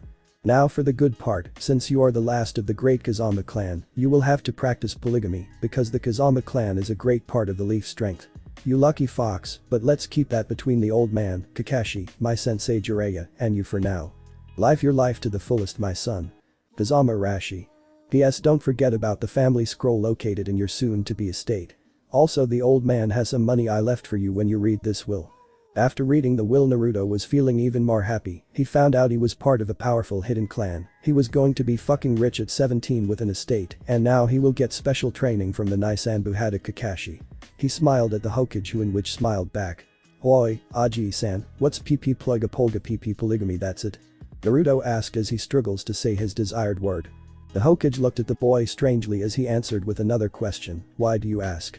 Naruto scratched his head as he answered, well, on this paper my father said I will have to practice polygamy, since my clan strength will greatly benefit for Konoha, was it? The Hokage did not know what to say to a 6-year-old about marrying multiple women. I'll tell you when you get older. Naruto raised an eyebrow, but quickly dismissed it as he had more important things to talk with the Hokage. Aji-san, here. Naruto handed Shi-father's will over to the Hokage. It looks like you will be gone for a while, doesn't it? But are you okay with it? The Hokage asked, even though he probably knew the answer. Hi Aji-san, I will become super strong and take over your job in no time. Naruto gave a victory sign as he finished. At that moment, Naruto's eyes have finally turned back to his normal pure blue orbs. Naruto-kun, your eyes have returned back to normal. Naruto turned to a continentally placed mirror to check his eyes. Wow, you're right. But how do I use it again? That's why you're going to ask Kakashi when he gets back from his mission to train you. Sarutobi answered. Naruto nodded as he began to leave until he remembered about his mother. Ano, do you have a picture of my mother, Aji-san? The Hokage turned and went to his desk. He opened a drawer and pulled out the famous orange book, which he opened. Naruto was about to yell at the old man for being a hentai until he saw what he brought out from between 2 pages of the book. Here Naruto-kun. Naruto looked at the Hokage and grabbed the picture. He studied the picture. The picture showed a beautiful woman standing in a field smiling. Her long brown hair flowed all the way down to her waist in a braided ponytail, just like Aerith of Final Fantasy VII. Her dark chocolate-colored eyes complemented her face, which had a very cute smile. She wore a dark blue kimono with a light sky blue sash around her waist. This beautiful woman, was a Kunoichi, one of the strongest no less. Naruto admired the picture as he had a couple of her traits, her nose, her smile, and what looked like he had a mix of both his mother's and father's blue eyes. As he continued to stare at his mom, something clicked in his mind. Aji-san was using my Ka-san's picture as a bookmarker. Even worse, the book was that hentai book. Naruto screamed in his mind, causing Kyuubi to giggle a little, but still kind of feeling weird. Wouldn't you feel weird to find an old man using your mom's picture as a bookmarker for a hentai book? Aji-san. Why are you using my Ka-san's picture as bookmarker for that orange crap? Naruto yelled, feeling pissed at the old man. And then Naruto-kun, it was your father's idea. He also read this novel, you know, and in his estate he told me he has every volume from 1 to 24. I don't know how many volumes there are. Naruto was surprised. He just found out his father, the greatest ninja, the Yondaime, was a pervert. That still didn't explain why. The Hokage forced a smile. Naruto decided to drop the subject. Aji-san, will you show me to my estate tomorrow so I can get my clan scroll? Sighing in relief, the Hokage accepted. Hi, now that is all for now, I need to get back to my paperwork. Naruto left as he muttered something that sounded like Hokage. Konoha streets. As Naruto began to walk him, he started to think about what happened to Ino and the pink-haired girl. He was worried about the two. He decided to wait till tomorrow to find out since it was starting to get dark. Naruto had gotten home and went straight to bed. As he went straight to bed, Naruto once again finds himself in beautiful park he made for the Kyuubi. Naruto looks over the scene he created for her. The blissful breeze blows and touches his tan face, the same trees flow with the wind while the sakura leaves blow around. The same green grass spread across the whole area. From where Naruto stands he can see the lake, shining as the sun's rays graze it. No matter how much I have been here to talk with Kyuubi-hime, I don't think I will ever get used to the feeling I get here. Naruto thought to himself as he began walking, following the stone path. Naruto finally reaches the tree where they always meet. Aheo, Kyuubi-hime. Naruto greeted the demon princess in his normal way. Aheo, Naruto-kun. Kyuubi greeted back in her normal way also. Naruto took a seat across from her ready to hear what she had to say. "Na Kyuubi-hime, what did you want to talk about?" Naruto asked. Kyuubi smiled, "Well, I decided to lecture you and prepare you for your training." "Really, how, Kyuubi-hime?" Naruto asked as in reply. The Kyuubi simply held out her hand and out came a scroll. "Here, I will be lecturing you and teaching you the knowledge part as you sleep." Naruto caught the scroll and read the kanji label, Chakra 101, "Na Kyuubi-hime, how did you get this scroll?" "I thought you were cut off from the outside world," our blonde hero asked. "Simple, when I was sealed into you, everything that I had sealed with me came with me. That scroll was from the time I taught my sister about chakra." Naruto understood as his mouth was in the shape of an O. "Arigato Kyuubi-hime." Naruto thanked as he opened the scroll and waited for the demon princess to begin her lecture. "Alright then, I memorized a whole entire scroll, so I will lecture half, and you will read part. Here is a summarized paragraph I remember." Naruto-kun. The Kyuubi began as Naruto silently listened through the whole entire hour. "And that's the summarized history and summarized meaning of chakra. Did you get that, Naruto-kun?" she asked even if she knew he hadn't. "I got down the history." Naruto nervously laughed as the Kyuubi smiled, "That's better than I thought. When my 2 cents gave me this lecture I just feel asleep." "Really? Wow, you sure were lazy, Kyuubi-hime." The Kyuubi giggled, "Hi, I was. But that is no reason you should slack off. Now read the passage at the beginning of the scroll." Naruto nodded as he read the scroll. "Chakra. Essential to even the most basic jutsu, chakra is mixture of the energy present in every cell of the body and the spiritual energy gained from exercise and experience. Once mixed, it can be channeled through the chakra circulatory system, which is to chakra as the regular circulatory systems to blood, to any of the 361 chakra points on the body. Through various methods, the most common of which is hand seals, the chakra can then be manipulated to create an effect that would not be possible otherwise, such as walking on water. Depending on the ratio in which physical and spiritual energy is mixed, different types of chakra can be formed. Elemental chakra is the most common product of this and is used to perform elemental jutsu. The 5 elemental natures are earth, fire, lightning, water, and wind. Most ninja have a natural affinity to one type of chakra, but have the capacity to create elemental chakra apart from their own affinity. Each element is both stronger and weaker than another.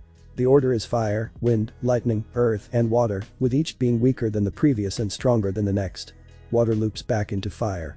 Additionally, elemental techniques can be countered by techniques of the same element, provided the technique being countered is of equal or lesser power. As Naruto finished reading, the two continued as the demon princess showed some examples and lectures on how to use chakra and what they can do. After what felt another hour, Naruto gave a huge ass yawn. "Na Kyuubi-hime, can we finish up? I don't want to be too tired from this.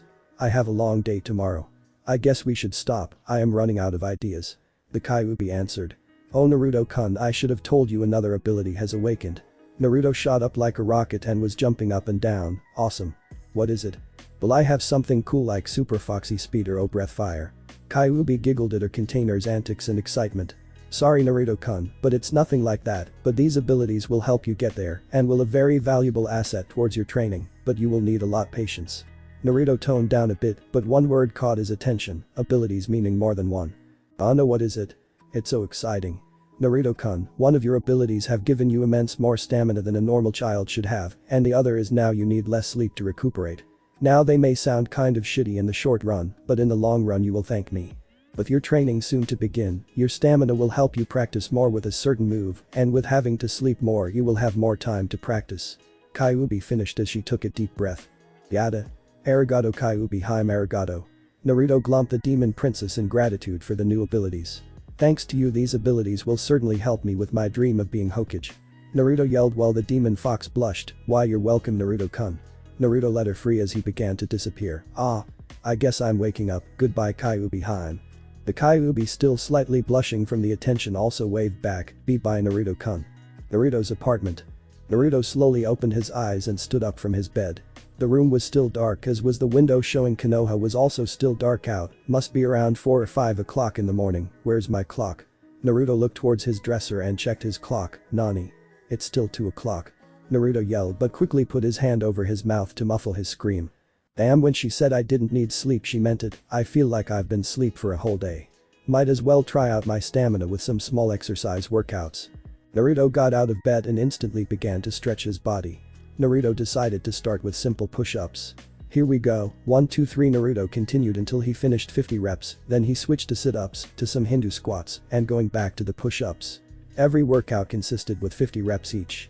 After an hour he noticed he still wasn't winded, nor was he sweating. Whoa, now what? I'm kind of bored of this. Maybe I'll try some jump rope and some holy chair stamina challenge. The holy chair thing is when you push you back onto the wall and take a seated position like you're on a chair, only you aren't using a chair.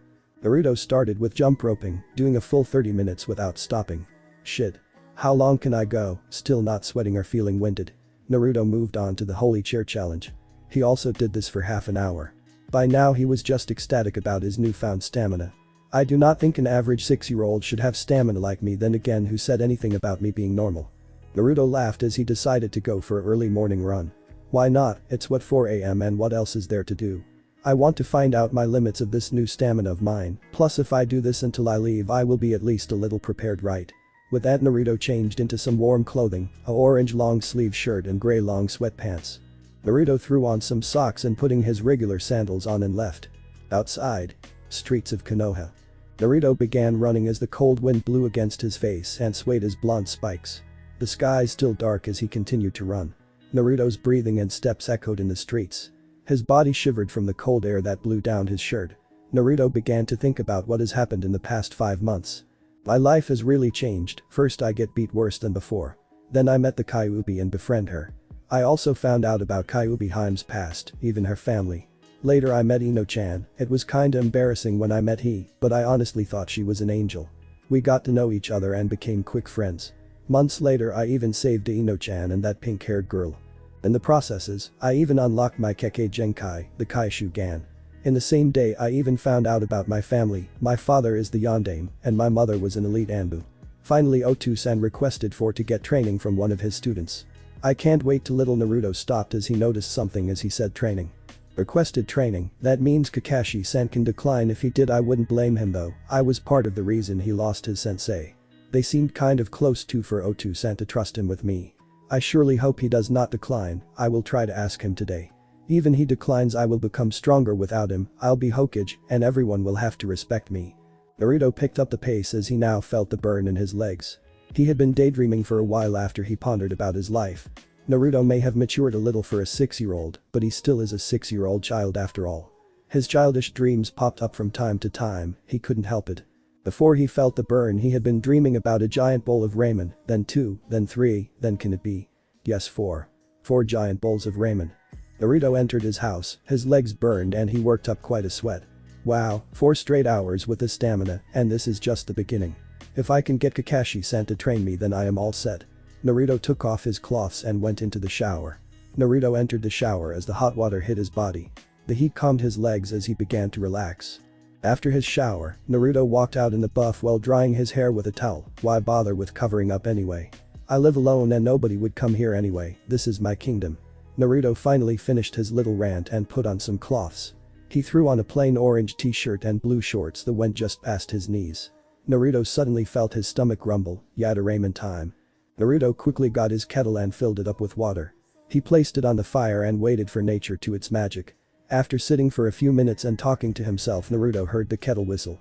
Quickly Naruto turned off the fire and went to his cupboard and brought out 4 ramen cups. Naruto poured the heated water into the cups and waited for 3 hellish minutes. Guzo, why so long? Naruto said to himself. Finally finishing devouring the ramen, Naruto checked his clock. Nah. Almost 7 already. Naruto thought to himself as he threw the empty cups out the window. Naruto, now with nothing to do finally did something he didn't plan on, he cleaned his apartment. Woo. I never noticed under all the trash I actually have a lot of room. Our favorite Fox container stated. His apartment now felt more spacious. His single couch now had room to lay on, his table clear of everything, his small kitchen spotless with no dishes, his bathroom also spotless, and finally he made his bed for the first time. Wonder what time is it? It isn't dark out anymore and the sun is out right now. Naruto again looked at his clock, which said 9 o'clock. That killed enough time, I guess I should go to Aji-san now. With that, he slipped on his sandals and ran towards the Hokage tower. As Naruto ran through the streets of the Konoha, he took notice of the stares he got. Usually he would brush it off or ignore them. The stares he received looked colder and held more hatred. Naruto could only run faster just to escape from the ice-cold stares. I can feel the eyes on me. What can I do? I'm still just a child. I'm tired of the treatment I receive. The villagers haven't tried anything big since that day, but I can see in their eyes they want to.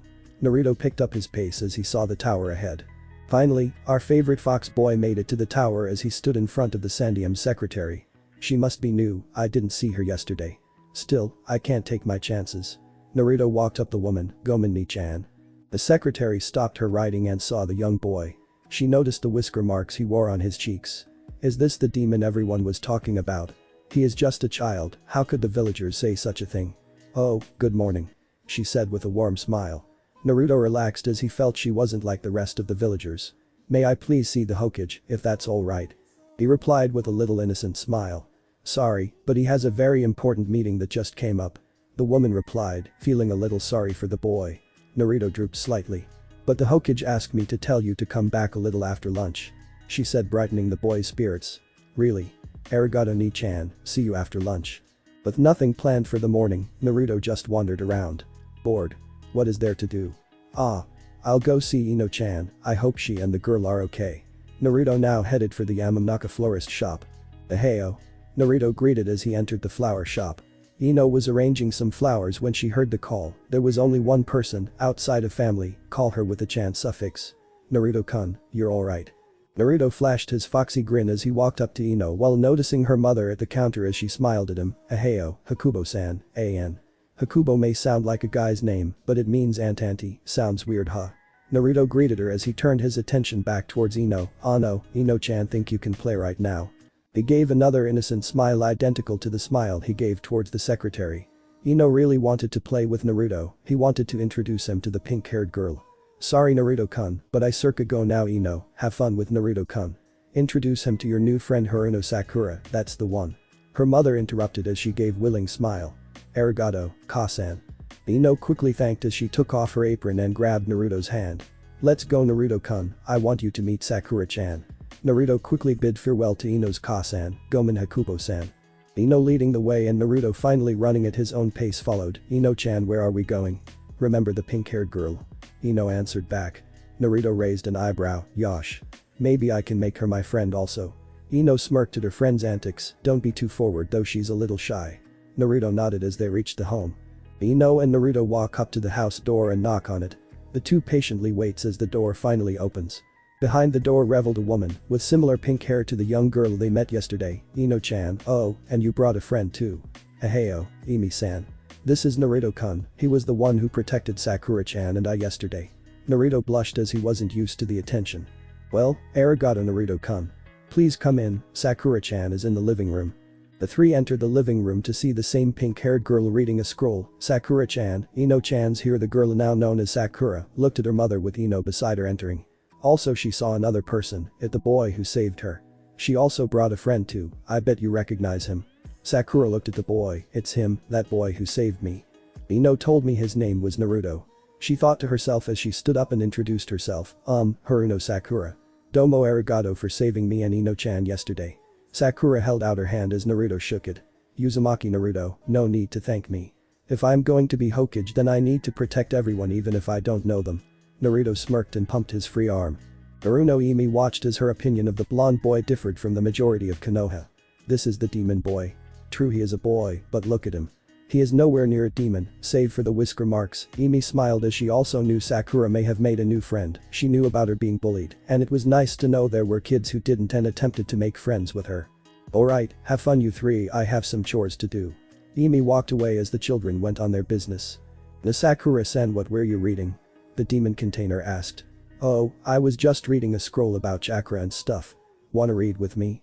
She asked hoping they would. Sakura may be shy, but reading in a group is always fun. Okay, this will help when I become a kunoichi. Ino accepted. Sakura turned to Naruto. Oh no, Uzumaki-sama, would you like join also? Naruto raised an eyebrow and lipped the words Uzumaki-sama, please call me Naruto, and if you must add a suffix don't pick one that makes me sound so high class like most of those Uchihas. Sakura smiled at the blonde boy. Hi, Naruto-san. Naruto nodded. That's better. Now where's the scroll? I want to review and see how much I remember. Review? You know about chakra? Asked Sakura. Ino looked surprised. You have been studying. Who are you and where is Naruto? Ino threatened as she prepared to whoop some ass. Naruto began to back away as Ino slowly approached. Wait, Ino-chan. It really is me. I can prove it. Ino still didn't believe him as she got in his face. Ino-chan, aren't you taking this too seriously? Sakura sat back as she watched the little chibi soap opera. Ino-chan kind of scary. I hope Naruto-san will be okay. Ino was now face to face with Naruto. The Naruto I know would never study. He would be a bubbling Raymond idiot. And no, I'm not taking this too far when it comes to friends. Naruto panicked, but he remembered something that only he and Ino would know. Oh, that's not how an angel's supposed to act. Ino blushed as she remembered the day they met in the hospital. Shut up, HMPH. Ino simply walked towards the scroll and began reading and trying to hide the blush on her face. Sakura blinked a couple times as she tried to process what just went down. Naruto-san, what do you mean about that's not how an angel's supposed to act? Naruto flashed the soon-to-be lady killer foxy grin at Sakura. Well, when I first met Ino-chan I was in the hospital, for personal reasons. Anyway, when I regained conscious I saw her, and I kind of thought she was an angel with the fact I thought I was dead too. Naruto finished as he unconsciously scratched the back of his head. Oh, alright then let's start then. Sakura and Naruto now joined Ino as she finally got her blush under control. The group of three really bonded as friends. Naruto and Sakura actually had little in common, but like that would stop them. Sakura loved flowers like Ino, but she also liked to read as did Naruto. Ever since Naruto had the lecturing and reading with Kyuubi earlier, he found it enjoyable, especially when there is company. As they read the scroll, the two girls were very surprised by the fact Naruto wasn't kidding when he said he knew a little. He practically turned into a chibi-sensei. After an hour the three started to fool around. Sakura proposed that they go into her yard and play. The other two agreed and went out to the back. In the backyard you could hear laughter. Ino-chan, I found you, yelled the blonde-haired boy. Fine, now you got to find Sakura-chan. Supposed the young Yamanaka as she climbed down from the tree. Naruto now went to find Sakura. The yard wasn't huge nor was it small. It held some good spots to hide. Naruto looked around as he checked in the bushes, next he checked in the same tree Ino was in. Naruto sighed as he was about to give up. He saw a couch that Sakura told him that her cost and just threw it outside not knowing what to do. Naruto walked over to the couch to think. He jumped onto it and heard something that wasn't supposed to be heard from a couch. Ah. Naruto looked where he was laying down on and saw Sakura hiding under the huge pillow. Found you. Naruto smiled and gave a small laugh as he got off of Sakura. You got lucky, Naruto-kun. Sakura said as she quickly changed the suffix from san to kun. Naruto's attitude seemed to warm up to people easily. They continued to play as it was almost lunchtime. Imi's voice was heard as they stopped to listen. Kids, I made you guys some lunch, and I already called your parents Ino, so don't worry. Ino had explained to Imi that Naruto was an orphan and lived by himself, left Sakura out so she could hear it from Naruto himself. Hi. As Naruto finished up he remembered you need to meet the Hokage after lunch. Arigato for the lunch Imi-san, but I need to leave. I need to meet the Hokage after. Naruto prepared. Nani? Why do you have to meet the Hokage? Isn't he busy? Sakura asked. Naruto smirked as he remembered all the shit he did with and to the Hokage. Well, Aji-san and I have known each other since I was born. So he is like a grandfather to me. Naruto gave a very touching smile as he remembered more of the happy memories he had with the Hokage. Naruto thanked Imi for the lunch and bid all the girls farewell. Bye, Ino-chan, Sakura-chan, Imi-san. Meanwhile after Naruto left. That Uzumaki boy is really something else, huh? Sakura, Ino-chan? Imi asked her daughter. Both girls nodded as they too felt as Naruto was one of a kind. A little more years and he will be one if not the best choice for a boyfriend, na Sakura, Ino-chan. The girls tilted their heads as they did not understand what she was getting at. What do you mean Ka-san? Sakura asked. Imi smirked as she really wanted to tease her daughter a little. Well, in a few years why don't either of you date Naruto-kun, since you seem to find an attraction to him with adding kun to his name already. Or, maybe Ino-chan would you date him? Both girls blushed as she was kind of right. Naruto was very kind and easy to get along with. His personality seemed so pure and polite. Ka-san. We're too young to think of stuff like that. Yeah. Sakura and Ino protested. Who said of going straight into a relationship now? I just said you should consider him in a few years. Imi finished as she left the blushing girls to their thing while laughing. But who said I was kidding? Imi thought. Outside of Hokage Tower. Achoo achoo achoo. Naruto gave 3 barrages of sneezes before he entered the tower. Wonder who is talking about me? Maybe Ino-chan, Sakura-chan, and Imi-chan. Naruto walked up to the same secretary from earlier. "Ni-chan, can I see the Hokage now, please?" The secretary smiled as he looked so adorable. "Kawaii. Hokage-sama is finished with his meeting, please go through." Naruto nodded as he entered. The Hokage looked at his clock as he's been expecting a certain fox boy to enter any time now. "Aji-san." That yell, the same sound of the well-known boy, the only person with the balls to call the whole goddamn village's leader old man. The Hokage smiled as the blonde entered. "Naruto-kun," he stated quietly. Naruto stood in front of the Hokage. "Aji-san, Aji-san. I got great news. I made another friends today." The Hokage smiled as he was very glad that Naruto finally seems to fit in with his own generation. "May I ask who Naruto-kun?" "Sure. Their names are Haruno Sakura and her Kasan, Haruno Imi." Naruto gave a victory sign as he felt proud of making some new friends. "That's great, Naruto-kun. Now shall we go to your estate and find out about your family?" Naruto pumped his fist in the air. "Yosh." Two figures are seen walking in on of Konoha's forest area. On was an old man with a weird hat. The other was a little blonde child. They follow the path as the blonde child known as Naruto looks at his surroundings. The tall trees tower over him, shading the most of the forest area. The sounds of birds enter his ears with a mixture of the trees swaying. "The breeze and the sounds of this place reminds me of my mindscape." Naruto smiled as he thought of some of his best memories with Kyuubi Haim. I have never seen Naruto like this before. He looked so calm, at peace, and actually happy. The Hokage thought as he watched a happy blonde walk with a small smile on his face. Naruto suddenly faced the Hokage. "Aji-san. How long until we reach my father's house?" "Just look up ahead." The old man stated as they reached a clearing. Naruto looked at the clearing in awe. "Wow, whose house is that?" He pointed at the single building. The building was 2 stories high with clean white walls. Many windows scattered around the building. It was wide, but not as wide as the Hyuga homes and nowhere near the width of the Uchiha compound. A gate surrounded the house, leaving a nice space between. The house looked as if it was kept clean over the years. The Hokage sweat dropped as Naruto asked such a stupid question. "Naruto-kun. Who house you wanted to see?" Naruto looked at the Hokage as if he was crazy. "Geez, you are getting old." "I said I wanted to see." Naruto stopped mid-sentence as he finally got what the old man was getting at. "My house." The Hokage laughed as he saw the little blonde stare at the house.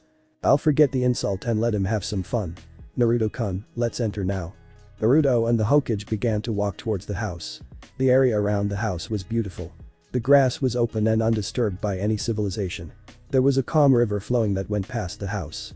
This place reminded Naruto about his mindscape even more. The two entered the gate and found themselves in the yard. "Aji-san, look. Look. Luwak." Naruto yelled as he pointed towards a fountain. The Hokage smirked. "He's gonna love this, I guess you saw it, huh?" Naruto ran up to the fountain. The fountain was very odd, but for Naruto it was one of the greatest masterpieces. The fountain was a giant bowl of ramen. A thick piece of cement held a stone kettle as it poured water into the bowl. The bowl was well defined. It was in the shape of the Ichiraku ramen bowl. "Aji-san. We haven't even entered and I feel like I'll be loving it here," Naruto said as he actually tried to jump into the giant ramen bowl. "Well, I'm glad you get out of there." The Hokage yelled as he pulled Naruto out of the fountain bowl just as he was about to make contact with the water. "Aji-san." Naruto whined as they continued. The grass in the yard was as soft as cotton. There was a couple of bushes that helped the grounds look very warm and homely. Was there someone who kept up with the gardening?" our blonde kid asked. "It was Kakashi-san who kept the grounds in shape. He was very close to your father. If he was still alive, maybe both you and Kakashi would probably be stepbrothers." The Hokage replied with a smile that showed a hint of sadness. Naruto and the Hokage continued into the house, but Naruto now felt nervous about showing Kakashi his father's request. So they wear clothes. "I hope he accepts or all this will be a waste." They walked up to the giant doors. The door was colored black with a seal kanji on it. Naruto tried to pull the door open. Open. Open now. Please." Naruto struggled for a good 5 minutes as the Hokage raised an eyebrow. Has he already forgotten about the blood seals? Naruto-kun, try rubbing some blood on the seal. He pointed towards the kanji that held the doors shut tight. "Nani? Why didn't you tell me? We wasted so much time already. Hand me a kunai, Aji-san." Naruto requested as the old man tossed him a kunai. Naruto made a cut on his thumb. "Alright, now rub it on here there." Naruto pressed his thumb as the kanji slowly disappeared. "Yada. Now let's head in. I want to see what my O2-sen's home was." The Hokage opened the door as they entered the semi-huge home. Inside, the two found that they were in the living room. It was huge. There were 3 couches and 2 recliners. All around was all kinds of antiques from all over the country. A diamond chandelier hung from the ceiling as the sun's rays hit the diamonds and created many colors. They continued into the kitchen. The first thing Naruto saw was the dozens of cabinets and the huge-ass table that could probably fit 30 maybe 40 people. There were 2 silver fridges across from each other. 2 stoves also. Naruto and the Hokage left the kitchen as they passed many other rooms, from a library with thousands of books, 3 bathrooms all with a jacuzzi tube, more empty bedrooms, an underground dojo, and a study. Naruto was overwhelmed by the rooms. He expected the room to be filled with cool stuff, but this was ridiculous. And his father said he held back on the money. Can't wait to get all this and show some of those arrogant Hyugas and Uchihas that were mean to me who I am. Naruto gave an evil smile that a normal 6-year-old child would make as if he were planning some revenge. They continued to the backyard. When Naruto saw the backyard he was astonished at the view. It looked exactly like his mindscape, but without the Sakura trees, instead it was filled with regular park trees. Also there was the same path that led to the lake, and there was a tiny waterfall flowing water into the lake. Aji-san. Aji-san. Aji-san. I don't know what to say about all this. I really hope I can live here soon. Naruto said as he kept his gaze at the lake. Now if only Kyuubi was here then it would be perfect. Naruto began to walk into the grass field with the Hokage not far behind. Naruto-kun, relax a bit while I send a bird for Kakashi-san, and after we can read your family scrolls in your father's study. The Hokage summoned a little bird with a note attached for Kakashi. Now send this to Kakashi-san, he ordered the bird as it quickly flew away. He won't be late, I know it. He thought to himself as he knew Kakashi wouldn't want to miss out training Naruto, his sensei's son. Naruto took off his sandals as he walked into the shallow part of the lake and took a deep breath of the natural scents around. This feels great. I really am looking forward to moving here 11 years from now. But right now I need to concentrate about how I will make Kakashi-san train me him. Then whole minutes passed as Naruto and the Hokage sat on the grass, waiting for the masked ninja. You think he will agree to train me, Aji-san? Naruto asked in hopes the Hokage would support him. The Hokage smiled as he automatically knew Kakashi would agree. No worries Naruto, I'm sure he would love to. He is one of the few who actually understands what the Yondaime Jutsu did. Naruto nodded, now feeling much more confident about asking Kakashi. In the swirl of leaves a Inu mask Anbu appeared in front of Naruto and the Hokage. Hokage-sama, is it true that he unlocked his bloodline? Kakashi asked as he removed his Anbu mask. The Hokage stood up as did Naruto and answered him, hi, he did, but he has not control over it and he has something to show you. Kakashi looked at the boy who looked back with his foxy grin. They are so much alike, Kakashi thought as he saw a very strong resemblance between Arashi and Naruto. Naruto walked forward as he pulled out his father's will and letter from his pocket. He handed it to Kakashi. Haddock-san, please become my sensei and teach me the ways of a ninja and help me master my bloodline. Naruto bowed as he showed as much respect as he could towards the Anbu member. Kakashi looked at the blonde and read the letters. His eyes widened and shot a look at Naruto. You. Kakashi drew his fist back as if he was about to hit Naruto. Naruto, now looking at the man draw his fist back and felt like he was going to shit his pants. Oh crap. Kakashi started to thrust his fist back towards Naruto as Naruto waited for the contact without flinching. Got it, Kakashi finished his sentence lazily while completely fooling the blonde. Just as he thrust his fist forward he turned his fist into a thumbs up as a sign of agreement.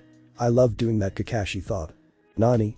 I almost shit myself with your acting and now you act like nothing happened. Wait. You accepted? Yada. Naruto celebrated, not noticing that everything became more defined as a little slower. Well, the two men just looked at the jumping blonde as his bloodline had activated again. Kakashi looked at the blonde wide-eyed. He did unlock it. Sensei, I'll make you proud and take your request.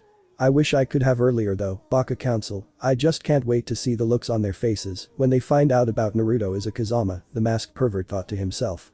The Hokage looked at the blonde and smiled. Alright now Naruto, calm down and you'll notice that your bloodline has activated.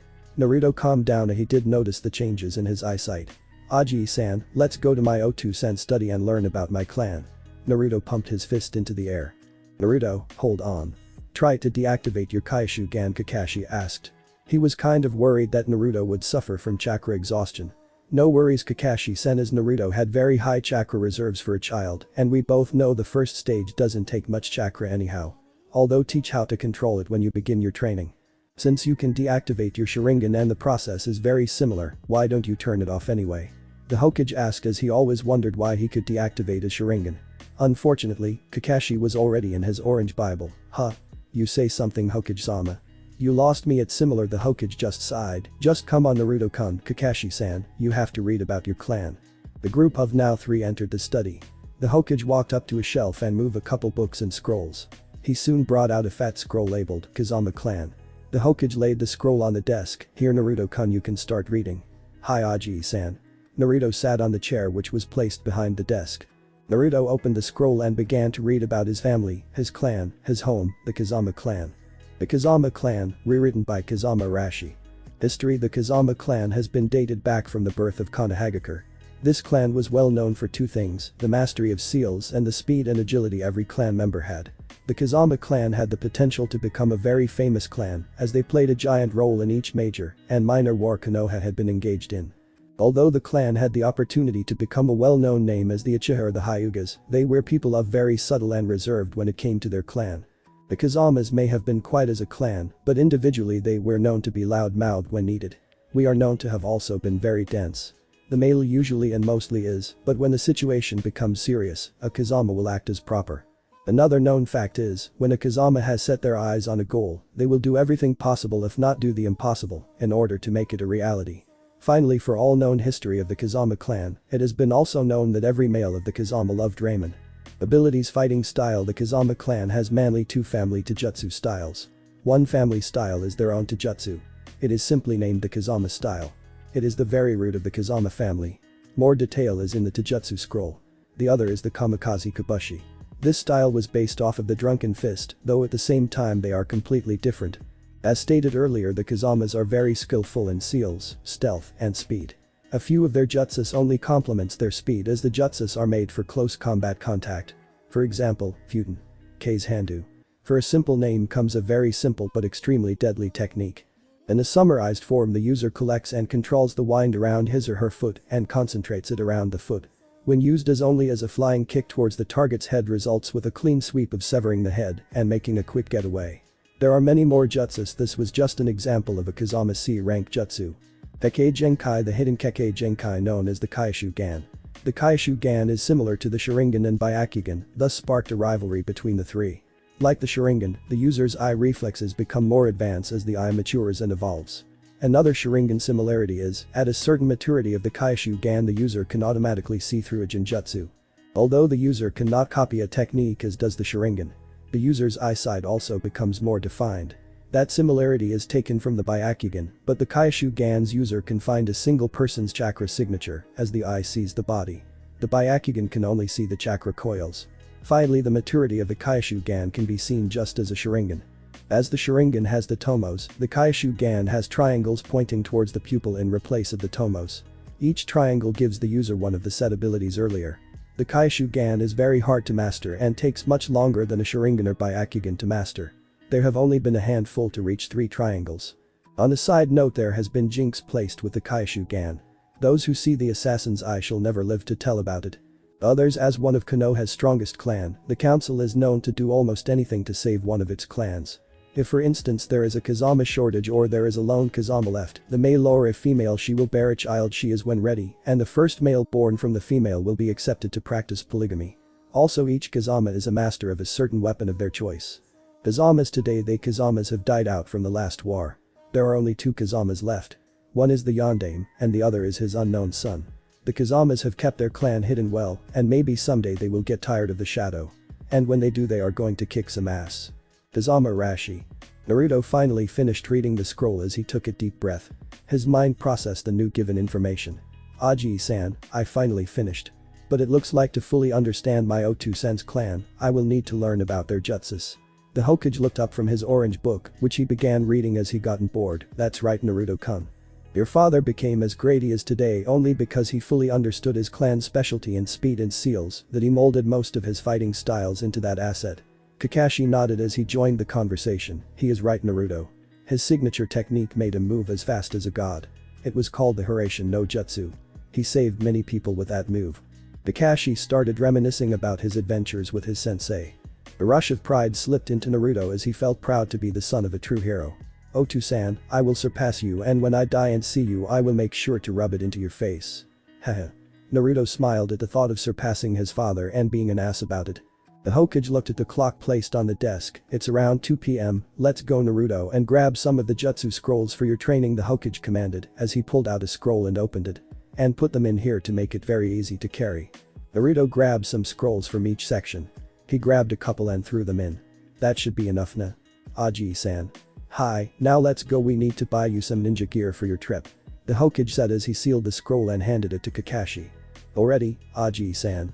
But I just met Sakura-chan. Can I have at least a week?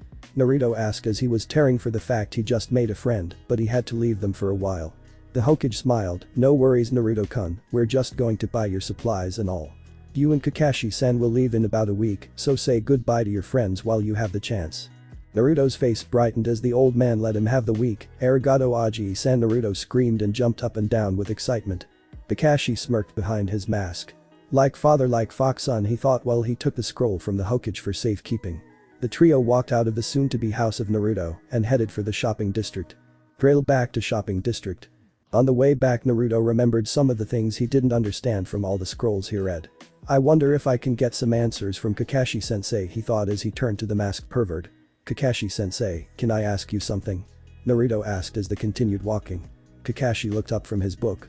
Ask away. He said while his eyes formed an upside-down U which indicated as a sign of him smiling. Ah no, what's this Sharingan and the Bukyugan the scroll was talking about? Naruto asked very innocently. On the other hand, the two old men struggled to hold in their laughs. Bukyugan like father like son. That's the same as what Arashi said to Jiraiya and I, the Hokage thought as he coughed to hide his laughter. Although Kakashi let out a chuckle, it's pronounced Sharingan and Byakugan. I will explain them when we start training, but I will tell you that they are very powerful. Kekkei Genkai. Naruto nodded. How about Polygami? My Otu-san and the scroll said I needed to practice it or do it, whatever. He inquired as he said the word slowly and waited for an answer. Kakashi looked at his soon-to-be student and gave a perverted giggle.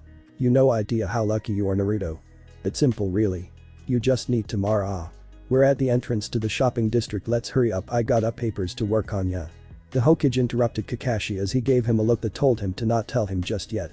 Kakashi just shrugged as he returned to his hobby, reading a very educational book. Shopping district. Alright Naruto-kun, I have your money that Arashi-kun left for you. Use it to buy only the essentials during your trip. I will use my money to buy your supplies. Old man Hokage said as they went into a ninja store. Naruto wasn't too happy about going into stores.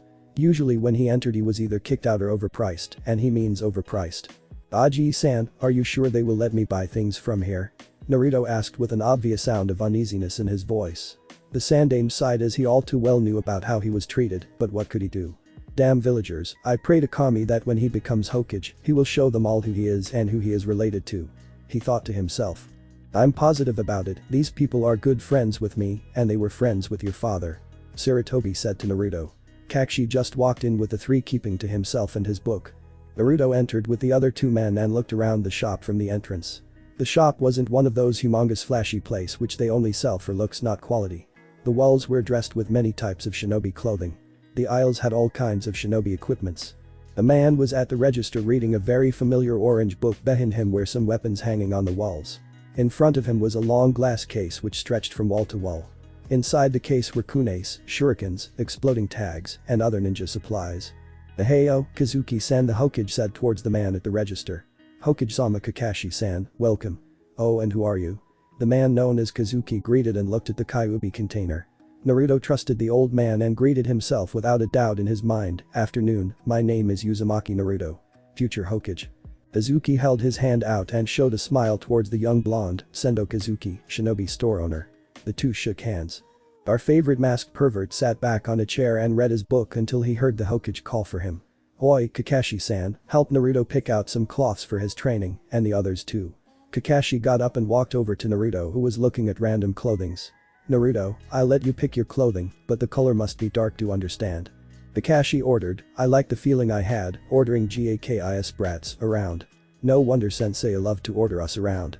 Kakashi continued to read as Naruto looked at all the different types of clothing. Hi sensei, Naruto replied, then continued to walk around the store. Dark colors. Nani. All the cloths are way too big for me. Naruto had been walking around for a couple of minutes while the adults did their own business, talking stories, jokes, and for Kakashi, giggling every 3 pages. Naruto walked back to the Hokage. Oi, Aji-san. All the cloths are too big for me. The Hokage and Kazuki looked back at the blonde boy. Hokage-sama, I know it is none of my business, but why is a young child like Naruto-kun looking for shinobi equipment? Kazuki asked as he raised an eyebrow. Gomen nasai, Kazuki-san, but it is up to Naruto-kun to tell you. It is supposed to be a secret, but since you were close to the man I will make an exception. The Hokage looked at Kazuki with very serious eyes. Kazuki-san, I trust you because I heard you was my O2-san's friend. Naruto also gave him an identical look which made Naruto look very mature for his age, as he was. Kazuki was very confused when Naruto mentioned about him being his father's friend. I'm sorry Naruto-kun, but I have no idea who your O2-san is, but you do remind me of Ara. Kazuki stopped as he finally figured out who his father was. The shop was silent as Kazuki stared at the fox boy. Why didn't I see it? The same blonde hair, those pure blue eyes, and his attitude. He could act like an innocent child, then turn into a wise child. Just like his father. Well, the child part anyway. Kazuki got himself together. Gomen Naruto-kun, I will keep his secret and thank you for informing me about this. Me and Arashi were like best friends. As for the clothing, just take the ones you want and pay for it. In about 2 to 3 days I will have the clothing you wanted cut down. Arigato Kazuki-san, I'll get right on it. Naruto gave a happy foxy grin and turned around ready to move. Sadly he collided with something, well more like someone. Oof. Both voices were heard as the two bodies landed on the floor and a box contained with weapons fell with them as the other person was holding it. Kazuki watched as Naruto and his daughter collided with each other. Tenten, Naruto. You guys okay? A girl looking no older if not a year older than Naruto sat as she rubbed her butt from the contact with the hard floor. I'm alright too. Naruto got up as he saw the girl. She had chocolate brown eyes. Her black hair was tied into 2 buns which made her look like a little panda. She wore a little salmon-colored sleeveless Chinese-styled shirt, regular non-shinobi shorts, and regular sandals. SUMIMASE and sorry, I guess I wasn't looking, I was in a rush. Naruto held out his hand, smiling at the girl called Tenten. Tenten looked on as the little boy about her age held out his hand to help her. She grabbed his hand as he got back onto her feet. It's alright, Tenten replied and looked at her father who called her. What's with the hurrying? Kazuki asked his daughter. His daughter gave a nervous smile and laugh. Kazuki sighed, mumbling something about overactive children who love to play with dangerous weapons. Now I told you about running around with the weapons, it's dangerous. For that I will think of a punishment. Kazuki looked at her daughter. Tenten stood there nervously as she waited for her punishment. Your punishment will be to help Naruto with his shopping around here, Kazuki pointed to Naruto. Naruto smiled and waved at Tenten. Tenten stared at Naruto which made him very nervous. "Do-san, what does he need at a shinobi shop? He looks like about the same age as me." Her father chuckled. Well, basically he will need some shinobi clothing, kunes, shurikens, and other shinobi essentials. Nani. Isn't he far too young? Even I can't own these things, and I know all about ninja weapons. Tenten raised her voice which had a tone of jealousy. The Hokage chose to speak now. Gomen Tenten-san, there is a very good excuse as to why Naruto-kun will own the weapons, but you must promise not to tell anyone this reason, unless Naruto-kun says otherwise. Tenten nodded as she really wanted to find out why a boy about her age was allowed to use weapons, and she wasn't. She handled weapons every day and learned so much about them, but here comes another kid who even the Hokage allows to handle weapons, as if he was a shinobi. Naruto-kun's O2-san was a very close friend of mine, and also to your 2-san. Though when he died during the Kyuubi's attack. When he died he left his will asking for Naruto-kun to receive training from Kakashi-san. The Hokage pointed to Kakashi and continued. When he unlocked his bloodline. Since I'm the Hokage and owe a whole lot to his O2-san, I will carry out his will, even if Naruto-kun is young as he is now. Tenten frowned. I understand his position, but why can't I tell anyone about this? It doesn't sound like a scandal or anything. Is training a child with live weapons that bad? No it isn't, but the danger is in who Naruto-kun's O2-san is. His father was the Yondaime, the 4th Hokage, Kazama Estate. Tenten's eyes widened as she slowly turned to Naruto and stared. Naruto gave her a flash of his foxy grin as he was feeling kind of nervous. Son. Yondaimes. Tenten was unable to properly speak her sentence as she continued to look at Naruto who forced a nervous chuckle. The Hokage made it very clear as to why she had to keep this information a secret. I repeat, do not tell anyone about this. I will allow your Ka-san to know about this, but that is all. For if this became common information, the Yondaime's enemies may come and attack the village. That would put everyone in danger. Understand? Tenten slowly nodded her little head as she understood. Hi. Hokage-sama. Naruto slowly walked up to Tenten as she still continued to stare at him. The innocent blonde stood in front of Tenten. He poked her trying to get her attention and calling out to her. Oi. Hey. Snap out of it. Me being his son is not that big of a deal. Naruto shrugged his shoulders, his face gave off a whatever look. Tenten finally snapped out of it as she nodded, but still felt a slight feel of shock in her. That's better. So can you help me, Panda-chan? Kazuki burst into a full fit of laughter when Naruto called her Panda-chan. He did too. Notice with his daughter's hair styled the way it was reminded him of a panda bear. The Hokage barely managed to hold in his laughter, though he let out a mild chuckle at most. Even Kakashi gave his attention towards the two children. He too gave a small laugh, then returned to his book. Tenten was not happy. She glared at Naruto and took a very deep breath. Nani. I don't care whose son you are. Nobody calls me, Sendo Tenten, a frickin' panda. That is like calling me a fat, hairy, lazy, living blob of fur. Is that what you are calling me? Tenten screamed in Naruto's face. Though Naruto didn't intentionally mean to insult her, he apologized nonetheless. Gomen. Gomen Nasai. Naruto bowed continually with every word. He followed up with his continuation of his apology. Gomen Nasai, but I meant no insults towards you. When I saw you I did, though. Think of a panda bear. Tenten growled at Naruto when he said that, but continued anyway. But that doesn't mean I think you're fat or hairy or lazy or whatever. I think pandas are really cute bears as they lay around all day. They are also pretty smart for an animal. So in my opinion I think your hair buns make you look really cute, and since your father allowed you to help me, you must be very smart with shinobi related things. Naruto finished as he flashed a very innocent foxy grin at Tenten. Silence came over the store. Tenten stood there blushing from what Naruto had said. He told me I was cute and smart. Tenten kept her attention towards the ground as she tried to hide her blush. The blush did not go unnoticed by the older men. Kazuki smirked at his daughter. I have got to tell Kana wife about this later. Kazuki snickered as he also thought about teasing his daughter about this. The Hokage silently laughed as he remembered Arashi doing the same things Naruto did, only different was Naruto had charmed a girl way earlier than Arashi did. Arashi-kun, your son has already surpassed you in one aspect. Charming girls. Old man Hokage laughter slightly escaped as he could see an older Naruto running from rapid fangirls. Kakashi smirked under his mask. You're even better than sensei was, and he actually tried, but you Naruto simply laid it on smoothly without you knowing. Kakashi giggled very perversely thinking about the girls that Naruto could attract. They arigato Naruto-san. I'm sorry for screaming at you earlier. Tenten bowed, but was stopped as Naruto raised his hand as a signal of stopping. No need Tenten-san, was it? Hi. Naruto smiled as he at least got her name. Alright Tenten-san, no need to apologize as I had no right in calling you a panda. I didn't even think if you would take it the wrong way. Gomen. Naruto bowed once more. Tenten just stood there watching the boy. She silently stood there waiting, thinking about what to do next. Hi. Now get working, Hokage-sama is very busy. Go on, help Naruto-kun now. Kazuki ordered as he pushed the two children into the clothing area. Clothing area. Tenten and Naruto stood next to each other as they stayed in silent for a minute. Tenten felt a little uncomfortable after the little scene with Naruto, but the said fox boy wasn't. He simply was thinking what type of clothing he wanted.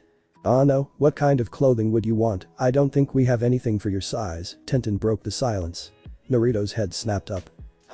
I asked what kind of clothing you wanted, but I don't think we have anything in your size. Tenten repeated. Oh, Kazuki-san said I should just pick out what I wanted and he would cut them down for me in about 2 to 3 days, Naruto said while scanning the clothing. Alright then, anything specific? Naruto turned to Tenten. Not really, all sensei said was to choose dark colors. Alright, then let's just have you try someone even if they won't fit.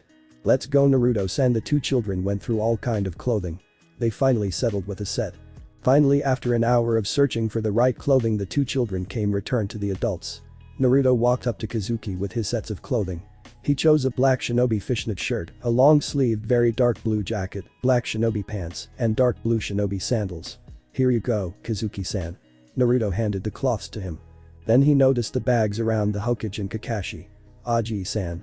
What's in the bags? Naruto looked at the bags and opened them. Inside were all the other items he needed, from kunais, shurikens, exploding tags, fish wire, medical kit, some heavy straps, and a couple of orange books. Naruto gave the two men weird looks. Do leaf nins really need those kinds of books? Kakashi shrugged while the Hokage pointed towards Kakashi. Anyways, arigato for getting most of the gear that I need. Kazuki-san, so I'll come by to pick up my clothing in 3 days. Kazuki shook his head. No way, come back in 2. Naruto smiled. Arigato Kazuki-san. With all things finished, the group left the shop. Arigato, Tenten-san. Naruto waved at Tenten, who smiled back. Bye Naruto-kun. Kazuki watched as one of his best friend's son leave. With Naruto's group. Naruto, we will leave in a week, but I want you start now with conditioning. I saw you running early this morning, and I was impressed with your stamina. It's not every day a 6-year-old child can run for 2 hours straight. So I want you to use these. Kakashi reached into the bag and pulled out the heavy straps that Naruto saw earlier. Weights. By the time we leave, your stamina will probably be a high gen. And Naruto suddenly remembered about his newfound abilities he got from Kyuubi. Arigato, but I could have gone longer if I hadn't done all those other exercises before I started running the Hokage, and Kakashi looked at the blonde child as he played with the weight's velcro. Naruto-kun, what do you mean by, you could have gone longer? The Hokage asked while Kakashi raised his visible eyebrow. Simple, just like my rapid healing abilities, I have gained 2 more abilities that will defiantly be very useful during all my training and more. Naruto lectured to the older men. And what would those new abilities be, Naruto-kun? Both men were very curious about his abilities. Naruto nodded as he began to explain, well, I have 2 simple but very useful abilities. One is my ability to need less sleep to become fully rested. The other is I have much more stamina. The Hokage was very impressed with Naruto's new abilities, and he was right, they are very useful. Naruto-kun, how much sleep do you need? Naruto thought for a second as he was trying to remember what time he awoke. I don't know, I usually sleep around 10 o'clock and early this morning I awoke around 2 am and I have to say it was the best sleep that I ever had. Yup, that's it. Naruto smiled like the child he was. The Hokage seemed to become more impressed by the fact this young boy will only need 4 hours to become completely rejuvenated, as if he was sleeping for a day. Well, that's good, and also explains why you were out early running today. Kakashi thought it will be useful as Naruto could get in some extra practice, but then something hit him. Naruto, what did you do in the 2 extra hours before you started to run?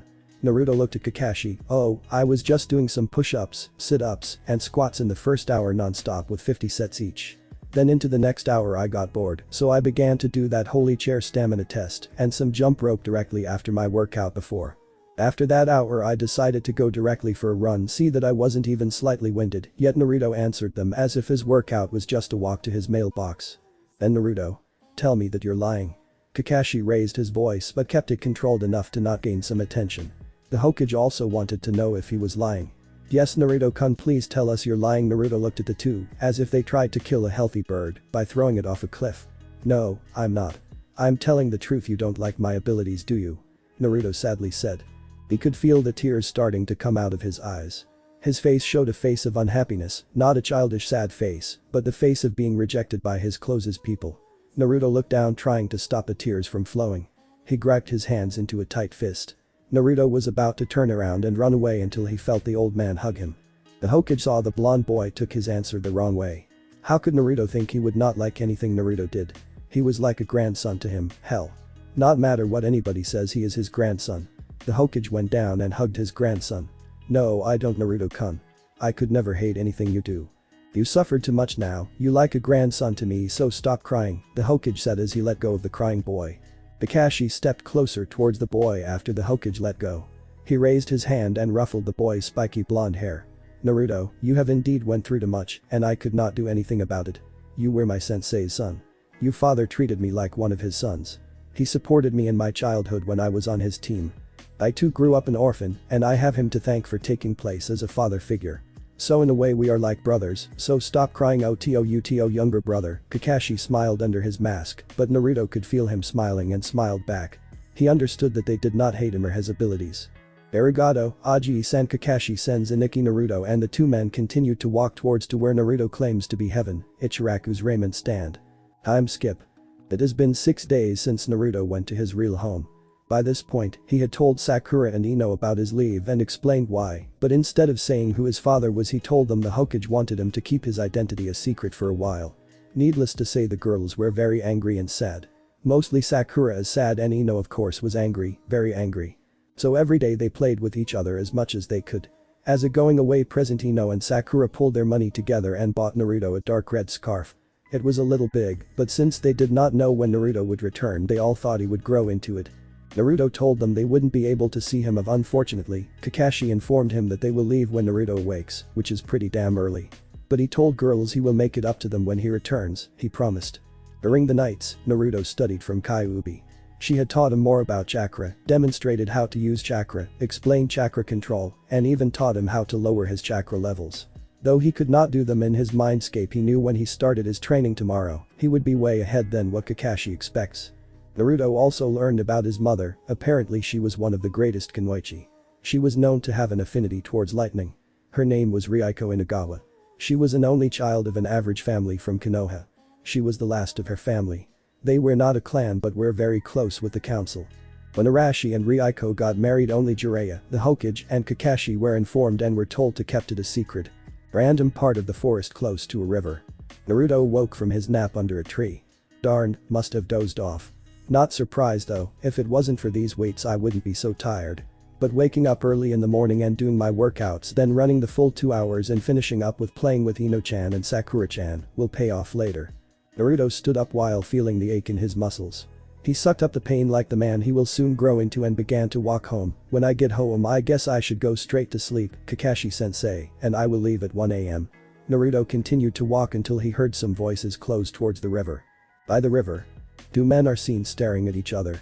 Both had raven black hair, one had coal black eyes and dressed in a black shirt, black vest which had a weird red and white circle picture in the back, and dark blue shinobi pants. The other was an Anbu with a Taka hawk mask on. The masked man decided to begin talking, "So Shisui, why have you called for me?" The man known as Shisui answered back, "I need something from you Itachi." The Anbu member known as Itachi took of his mask, which also reveled coal black eyes. "What is it then? You are my best friend, I would do anything." Shisui smirked when he said the words "you are my best friend." "That's right, as you too." Itachi now looked confused as what he meant by that. "Shisui, so what do you want from me?" The dark aura surrounded Shisui as his face now showed no emotion. I want your life." Shisui charged for Itachi, throwing a punch towards his face. Itachi ducked as he dodged the oncoming assault. "Shisui. What the hell are you doing?" Itachi yelled at Shisui, but his reply was another punch. Shisui growled as he missed once again. "Keep still." Shisui's aura flared up once again as strange markings began to make way, covering his entire body. "What the hell happened to you?" Itachi screamed as he had never seen a technique like it. Shisui laughed as he jumped back from Itachi. "Itachi, you have always been the center of attention. You were a born genius, a prodigy, and possibly you are going to be the greatest Uchiha of all." Itachi's anger now began to surface. "What? Jealousy, greed, power, that is what you want?" Naruto watched intently as the events unfolded. He was in a very dangerous situation right now, but luckily for him, the two fighters were so focused on each other to notice his presence. Shisui began to laugh as he activated his Sharingan, which only increased the aura. "Yes, I want all of those. But to gain that I must also gain the Uchiha clan's greatest power." Itachi couldn't believe what he was hearing. This man, the very man he considered a brother, a best friend to both, had sold him out for power. "Kaiten. Dikakyu." Shisui blew out a giant fireball as it headed towards Itachi. Itachi braced himself as the ball engulfed his body. Shisui smirked as he awaited for the Mangekyo Sharingan to appear in his eyes. Suddenly he heard someone yell "Kaiten. Housenkan no Jutsu." Itachi appeared above Shisui, already exhaling the air he collected, and blew out multiple balls of fire. Shisui growled again as he barely dodged each attack. "What happened to you and what's this dark technique you are using?" Itachi demanded some answers. "To put it simple, I got tired being compared to you. So one day met this man, he told me that he could greatly increase my power, but my power would only increase if I survived the seal he gave me." Itachi now wanted to know who gave him this power. It had corrupted Shisui's mind. "Who? Tell me who, damn it." Itachi appeared in front of Shisui with his now activated Sharingan. Itachi tried to bash his fist into Shisui's face. Then man in front of him now was not his friend he knew before. "Kaiten. Rewritten no Jutsu." Fire suddenly surrounded the two ninjas as they continued to have a Taijutsu match. "Who did it?" Itachi yelled. Shisui evilly laughed. "Oh, let's just say a snake helped me out." "The snake?" Itachi said to himself, but it was enough for him to be distracted to get hit in the stomach. Baka, how could the great Itachi get distracted by a Senki? Itachi jumped back, but his earlier jutsu kicked in. Flames surrounded only him this time as beams of flames now shot towards Shisui. "Damn it, don't tell me you got help from Orochimaru." Itachi growled as he intensified the flames. "The Uchiha prodigy finally gets it," Shisui stated mockingly. Naruto continued to watch as the fight progressed. "Shit, I'm too scared to move, but it's too dangerous to stay." Naruto was frozen in his spot when one of the flame beams almost got him. Shisui threw a kunai at Itachi and created a shadow clone while Itachi was busy with the kunai. Itachi caught kunai and threw it back towards Shisui. Shisui dodged the kunai but was caught by surprise when Itachi appeared behind him with his Anbu katana drawn and brought his blade to his neck. "Give up." Shisui smirked and poofed into nothing. "A bunshin." Itachi looked around while he kept his guard up, waiting for the next strike. "Kaiten. Kiryu Enden." Shisui blew a streak of fire in the shape of a dragon at Itachi. The young Anbu jumped up and barely dodged the flame dragon. Shisui also jumped and decided he would finish this important fight. "The Mangekyo is mine." Shisui drew a kunai in each hand. Itachi prepared his blade. Itachi poured chakra into his katana, which made it start to emit small flames, as did Shisui with his kunace. Itachi came crashing down onto the jumping Shisui. Both weapons clashed as the heat increased. Suddenly Shisui did the unexpected, he let the katana through his guard. Ah! Itachi's widened as he stuck his own best friend. The two ninjas were now on the ground as Shisui collapsed. Itachi, knowing the gash across Shisui's body told him it was the end, ran towards Shisui. Shisui. I'm sorry. All of the strange marking around Shisui had disappeared and he looked like he reverted back to himself. Cough Itachi, sorry about all this. Cough. Itachi tried to heal him, but he knew no medical jutsus. No Shisui, don't talk, I'll get you to the hospital. Shisui smiled, listen, Orochimaru used some kind of cough weird seal which did give me power, but he coughed it forcefully on me. He used me cough to get you away from the clan, he is planning to cough slaughter the clan and use your brother as one of his pets. He wouldn't choose cough you because you are stronger than your father now. Shisui laughed as he thought about Itachi kick Fugaku's ass. Come on, I'll get you to the hospital then save our clan. Itachi said as he tried to lift Shisui, but Shisui stopped him. Too late for me, I can see the Mangekyo forming already. Cough, you wasted enough time as it is. Go now and cough, beat his ass senseless, no one brainwashes me and lives. Get him Itachi. Itachi gripped his fist and did something he never done as a shinobi, he cried. In anger he stood up and very quickly headed towards the Uchiha compound. Now the only living thing around was Naruto. He was still in the same place as he was, but heard every word Shisui said. Another life ruined by Orochimaru. I've got to tell Aji-san, but I'm nowhere fast enough. Naruto didn't know what to do until, shit. That Itachi guy looked pissed and probably will attract a lot of attention at the Uchiha place. So maybe the Hokage will be there. Feeling refreshed, Naruto ran towards the Uchiha compound. Uchiha compound. Itachi. What the hell did you do? Fugaku yelled as Itachi was surrounded by dead Uchiha bodies.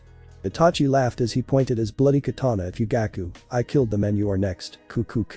Fugaku activated his Sharingan, but before he could strike back, Itachi's katana pierced his heart. As you dying, I would like to tell you that I'm not Itachi. Fugaku had only enough strength to say one name as Itachi lifted the Jinjutsu that the Sharingan could not detect. Oh Orochimaru. Fugaku's body went limp as Orochimaru tossed his body aside with all the other bodies. Orochimaru laughed at all the destruction and left. He did not want to plant the Jutsu cursed seal on Sasuke yet. He wanted to feed him hunger for power and show him he could give it to him. With all the destruction complete, he left as if he was never there. Itachi burst through the door just a second later. What he saw was literally hell on earth for him. All around the compound were his family and friends, but three people was won his mind. Sasuke, Satsuki, Akasan. At that moment, Sasuke walked in the compound. He stopped and saw the scene before him. Hey Nikki, what happened? Sasuke asked while not taking his eyes of Itachi. Sasuke. You're okay. Itachi was about to hug his brother, but as he drew forward, Sasuke took a step back. You killed them. Itachi stopped dead in his tracks. Sasuke, I would never. What happened to Satsuki Ni-chan? Sasuke interrupted him. Sasuke. Listen to me, it wasn't MSS, stay away. Sasuke took a couple of steps back. Hokage Tower. Aji-san. Let me in, it's important. Naruto ran into the tower and made it all the way to just outside of the Hokage's office. Naruto-kun, please calm down, the secretary asked as she tried to get him to calm down. Gomen Ni-chan, but I need to tell Aji-san about something. Naruto yelled as the Hokage finally walked out of his office with a squad of Anbu members, including Kakashi. Naruto-kun, what the hell is wrong with you? I thought I taught you manners. The old man went into parent mode. Naruto grumbled. Aji-san, I'll apologize later, but sorry Naruto-kun, I raised you and I expect you to act more mannered than Naruto interrupted the Hokage. Orochimaru, Uchiha compound. Naruto yelled at the Hokage. The Hokage quickly understood. Anbu, head towards the Uchiha compound and also call as many Anbu as possible. Hi Hokage-sama. The squad disappeared in a blur save for Kakashi. Naruto-kun, explain. The Hokage ordered as Naruto told him about the events. Naruto-kun, stay here while I deal with the snake, the Hokage said as he was about to take off. No, I need to experience the real thing for my training, Naruto said with a very serious look. This is not some kind of test. The Hokage yelled for the boy's safety. I don't care, once my training starts I will always be in danger, fine. Be careful and Kakashi. The boy is under your responsibility, understood? Hi. Kakashi now went into a very serious attitude. The three left as Naruto was being carried by Kakashi. Uchiha compound. The Anbu arrived at the compound and saw the two boys. One was on his knees looking at the older boy. Uchiha Itachi. What is the meaning of this? One of the Anbu members said while the rest got into defensive positions. Itachi looked at the Anbu members and saw more come. Wait. It wasn't me. One of the Anbu members quickly charged for Itachi, not even thinking about the other Uchiha, Sasuke. Itachi, think about his brother's safety, kicked Sasuke out of the way. The Anbu members took the kick as an assault towards the child and began to join in the fray, except for one Anbu who saw the situation. "Neko, remember, cat-masked Yugao. Stand down." She screamed, but with all the chaos her voice was drowned out. Itachi held of most of the Anbus, while knocking some of the members out. With the earlier battle's damage, Itachi started to feel the effects of 2 giant battles. Itachi was kicked in the chest as he skid back into a wall. With the loss of air keeping Itachi from moving, a couple of Anbu members went for the kill. Kaiten. Kikakyu. Multiple giant fireballs closed in on the helpless Itachi. "Shit, my chakra is almost empty. Damn, all this was just from one goddamn snake." Itachi waited for his end. "Doten. Daruki Geshi." A voice was heard as a giant wall came up from the ground and intercepted the fire jutsu. The impact from all the fire jutsu colliding caused a giant mist made of smoke. All action stopped as everyone waited to see the outcome of Uchiha Itachi. The smoke began to clear as everyone saw 3 figures. "Halt. Cease the fighting now." A thunderous voice was heard and all present knew who it was. "Hokage-sama, Uchiha Itachi is being charged for murdering his clan," one Anbu stated. The Hokage glared at the Anbu member. "Did you see him carry out the murder or at least attempt?" "Hi, he attacked Uchiha Sasuke when we came," another Anbu said, trying to defend all the Anbu members. "Liars. Itachi-san only attacked Sasuke to save his very brother. You were the one to strike first without thinking about the other Uchiha's safety." Nico yelled as she was disgusted of some of the Anbu members, changing the story to protect their spots in the ranks. "Where is Sasuke now?" the Hokage asked as one of the Anbus pointed to a child in a corner out cold. "Let some medical nins over here and look for any survivors," the Hokage ordered the entire Anbu squads. He turned to Itachi who was being treated by a medical Anbu specialist. "Hokage-sama, arigato for saving me," Itachi said to the Hokage. He was very appreciative for he lived through this day. The Hokage smiled. "I may have done the jutsu, but it was Naruto-kun who warned me about all this." Itachi tilted his head to the side. "Naruto? That little blonde kid?" Itachi asked as the Hokage nodded. Naruto saw Itachi looking at him and walked closer to Itachi. "Aheo, Uchiha-sama Naruto." As the little child he has greeted Itachi with a smile that could cheer up anyone. "Oh aheo, Uzumaki-san." Naruto's smile turned into a frown. No need for formalities with me. Just Naruto, or if you must add the suffix, U-san or even kun. I don't really care about it." Naruto's smile soon returned with Itachi smiling back. "Alright Naruto-san, but only if you call me Itachi-san." Also Naruto nodded.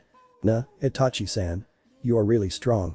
You took on all these Anbu members and even beat that Shisui guy." Itachi's eyes widened when Naruto mentioned Shisui. How?" Naruto grinned. "I saw your fight earlier and heard everything. I'm surprised you both didn't sense me. I guess you must have been too concentrated with the fight." Itachi looked at the little 6-year-old child. "He is right, I was so worked up with the fight I lost sight of my surrounding," Itachi thought as he heard Naruto call for him again. "Itachi-san, how are you so strong? You look so young yet you took on all these Anbu members." Itachi smiled. "Well you see, I worked up so much anger towards Orochimaru after my first fight and when I saw this place, it only added more fuel to the fire. When the Anbu attacked, I channeled most of that anger to defend myself." Naruto was very interested. He wanted as much useful tips as he could get. "Arigato for the tip." Naruto bowed. Itachi smirked. "Screw the bowing, but anyway, channeling your anger and other emotions can be a real difference maker in a fight. Be warned though, don't let your emotions get the best of you, especially anger. It could lead you to making a hot-headed decision which could end in disaster." Itachi finished with a serious tone. "Hokage-sama, we found 2 survivors." Nico yelled towards the Hokage. Itachi got up as quickly as he could. "Who are they?" Nico appeared in front of Itachi with the Hokage, Naruto, and Kakashi next to him. "We found Uchiha Makoto and her daughter, Satsuki." "Itachi, I'm sorry, but those are the only survivors besides Sasuke." Itachi hated the fact majority of his clan was slaughtered, but most his own family survived. "Arigato. Take them to the hospital." Nico dismissed Hokage ordered. He then turned to Itachi. "So what are you going to do now?" Itachi looked at his surroundings. Every felt anger every time he saw the compound littered with bodies of his clan. "The bodies can disappear, but the memory will not." "I don't know," Itachi answered. "I need to clear my head. I need to leave and keep my mind on something else for a while." He continued. "I think I have a perfect mission for you." The Hokage smiled at Itachi. "What kind of mission?" Itachi was very intrigued at the Hokage's statement. "I want you to train someone in Kenjutsu for me." Itachi raised an eyebrow. "It depends who, and if I accept I must inform you that my knowledge with the katana is nowhere near of a master. I'm a high chunin at best." The Hokage understood. "It doesn't matter as long as he learns the basics." "So who is he?" Itachi asked. The Hokage pointed to the left of Itachi. Itachi's eyebrow twitched once, not from anything bad, but from surprise. I want you to teach Naruto-kun. Itachi asked the same question as someone would if they saw a 6-year-old going to be trained, isn't he a little young? The Hokage nodded but answered his question, hi, but his father left a will for him, which asked Naruto-kun to receive training when he unlocked his bloodline, and which bloodline would that be? The Hokage looked around to see if anyone was listening, he whispered, Kaioshu-gan. Itachi's eyes widened a lot. But wasn't that bloodline only belonged to the Yondium's clan? Itachi asked as he was one of the few who knew about it. The Hokage smiled as he let Itachi figure it out by himself, then that means he is the Yondame's son. The Hokage nodded as Itachi seemed to finally see the resemblance. The resemblance is very strong, but the villagers are too stuck up with the Kyuubi deal to notice. I accept Hokage-sama, I owe Naruto a great deal, if he hadn't warned you about this I may have been dead. The Hokage smiled at Itachi's answer. Naruto-kun, I have found someone who can help with you learning about Kenjutsu. Naruto looked at the old man, Hokage-san. Itachi walked up to Naruto and smiled, me. Think of this as a way for warning the Hokage about this whole deal, or I might have become a missing nin or even worse died. Naruto smiled and hugged Itachi, yada, now I can learn to use a weapon like that katana on your back, right? Itachi gave the 6-year-old boy a small noogie, actually you will learn about katana. Naruto was happy he could fulfill another of his father's will, but he remembered something, Itachi-sensei this is great, but I don't have a katana. Kakashi finally spoke up while slipping of his Anbu katana, here Naruto. I really didn't use it much, but kept the blade in great condition. When you master it I will let you change the hilt, and guard. Naruto was now in tears and creating rivers. He jumped onto Kakashi, arigato arigato arigato. Once Naruto finally calmed down, the Hokage informed them that instead of leaving at midnight they will leave in an hour. The reason is to give Itachi more time to clear his mind. The hour had finally come. The three were now leaving. Kakashi wore a Jounin uniform, while Itachi used his Anbu clothing save for the mask. He left that in the village. Finally Naruto wore his clothing from the Sendo ninja shop. Also he wore his large scarf around his neck, it covered the bottom half of his face like Kakashi's face mask. His new katana was tied around his back. It was a little too big but it didn't matter. Naruto turned around to say goodbye for now as he left with his two new sensei and promised to return soon. Thanks for watching this video. If you really enjoy this video, like, subscribe and comment down below and turn on that bell notification. Don't forget to support and follow the Naw-Roo-Toe for writing that awesome fanfic, and also make sure to comment on this story link in the description. See you in the next video. Goodbye.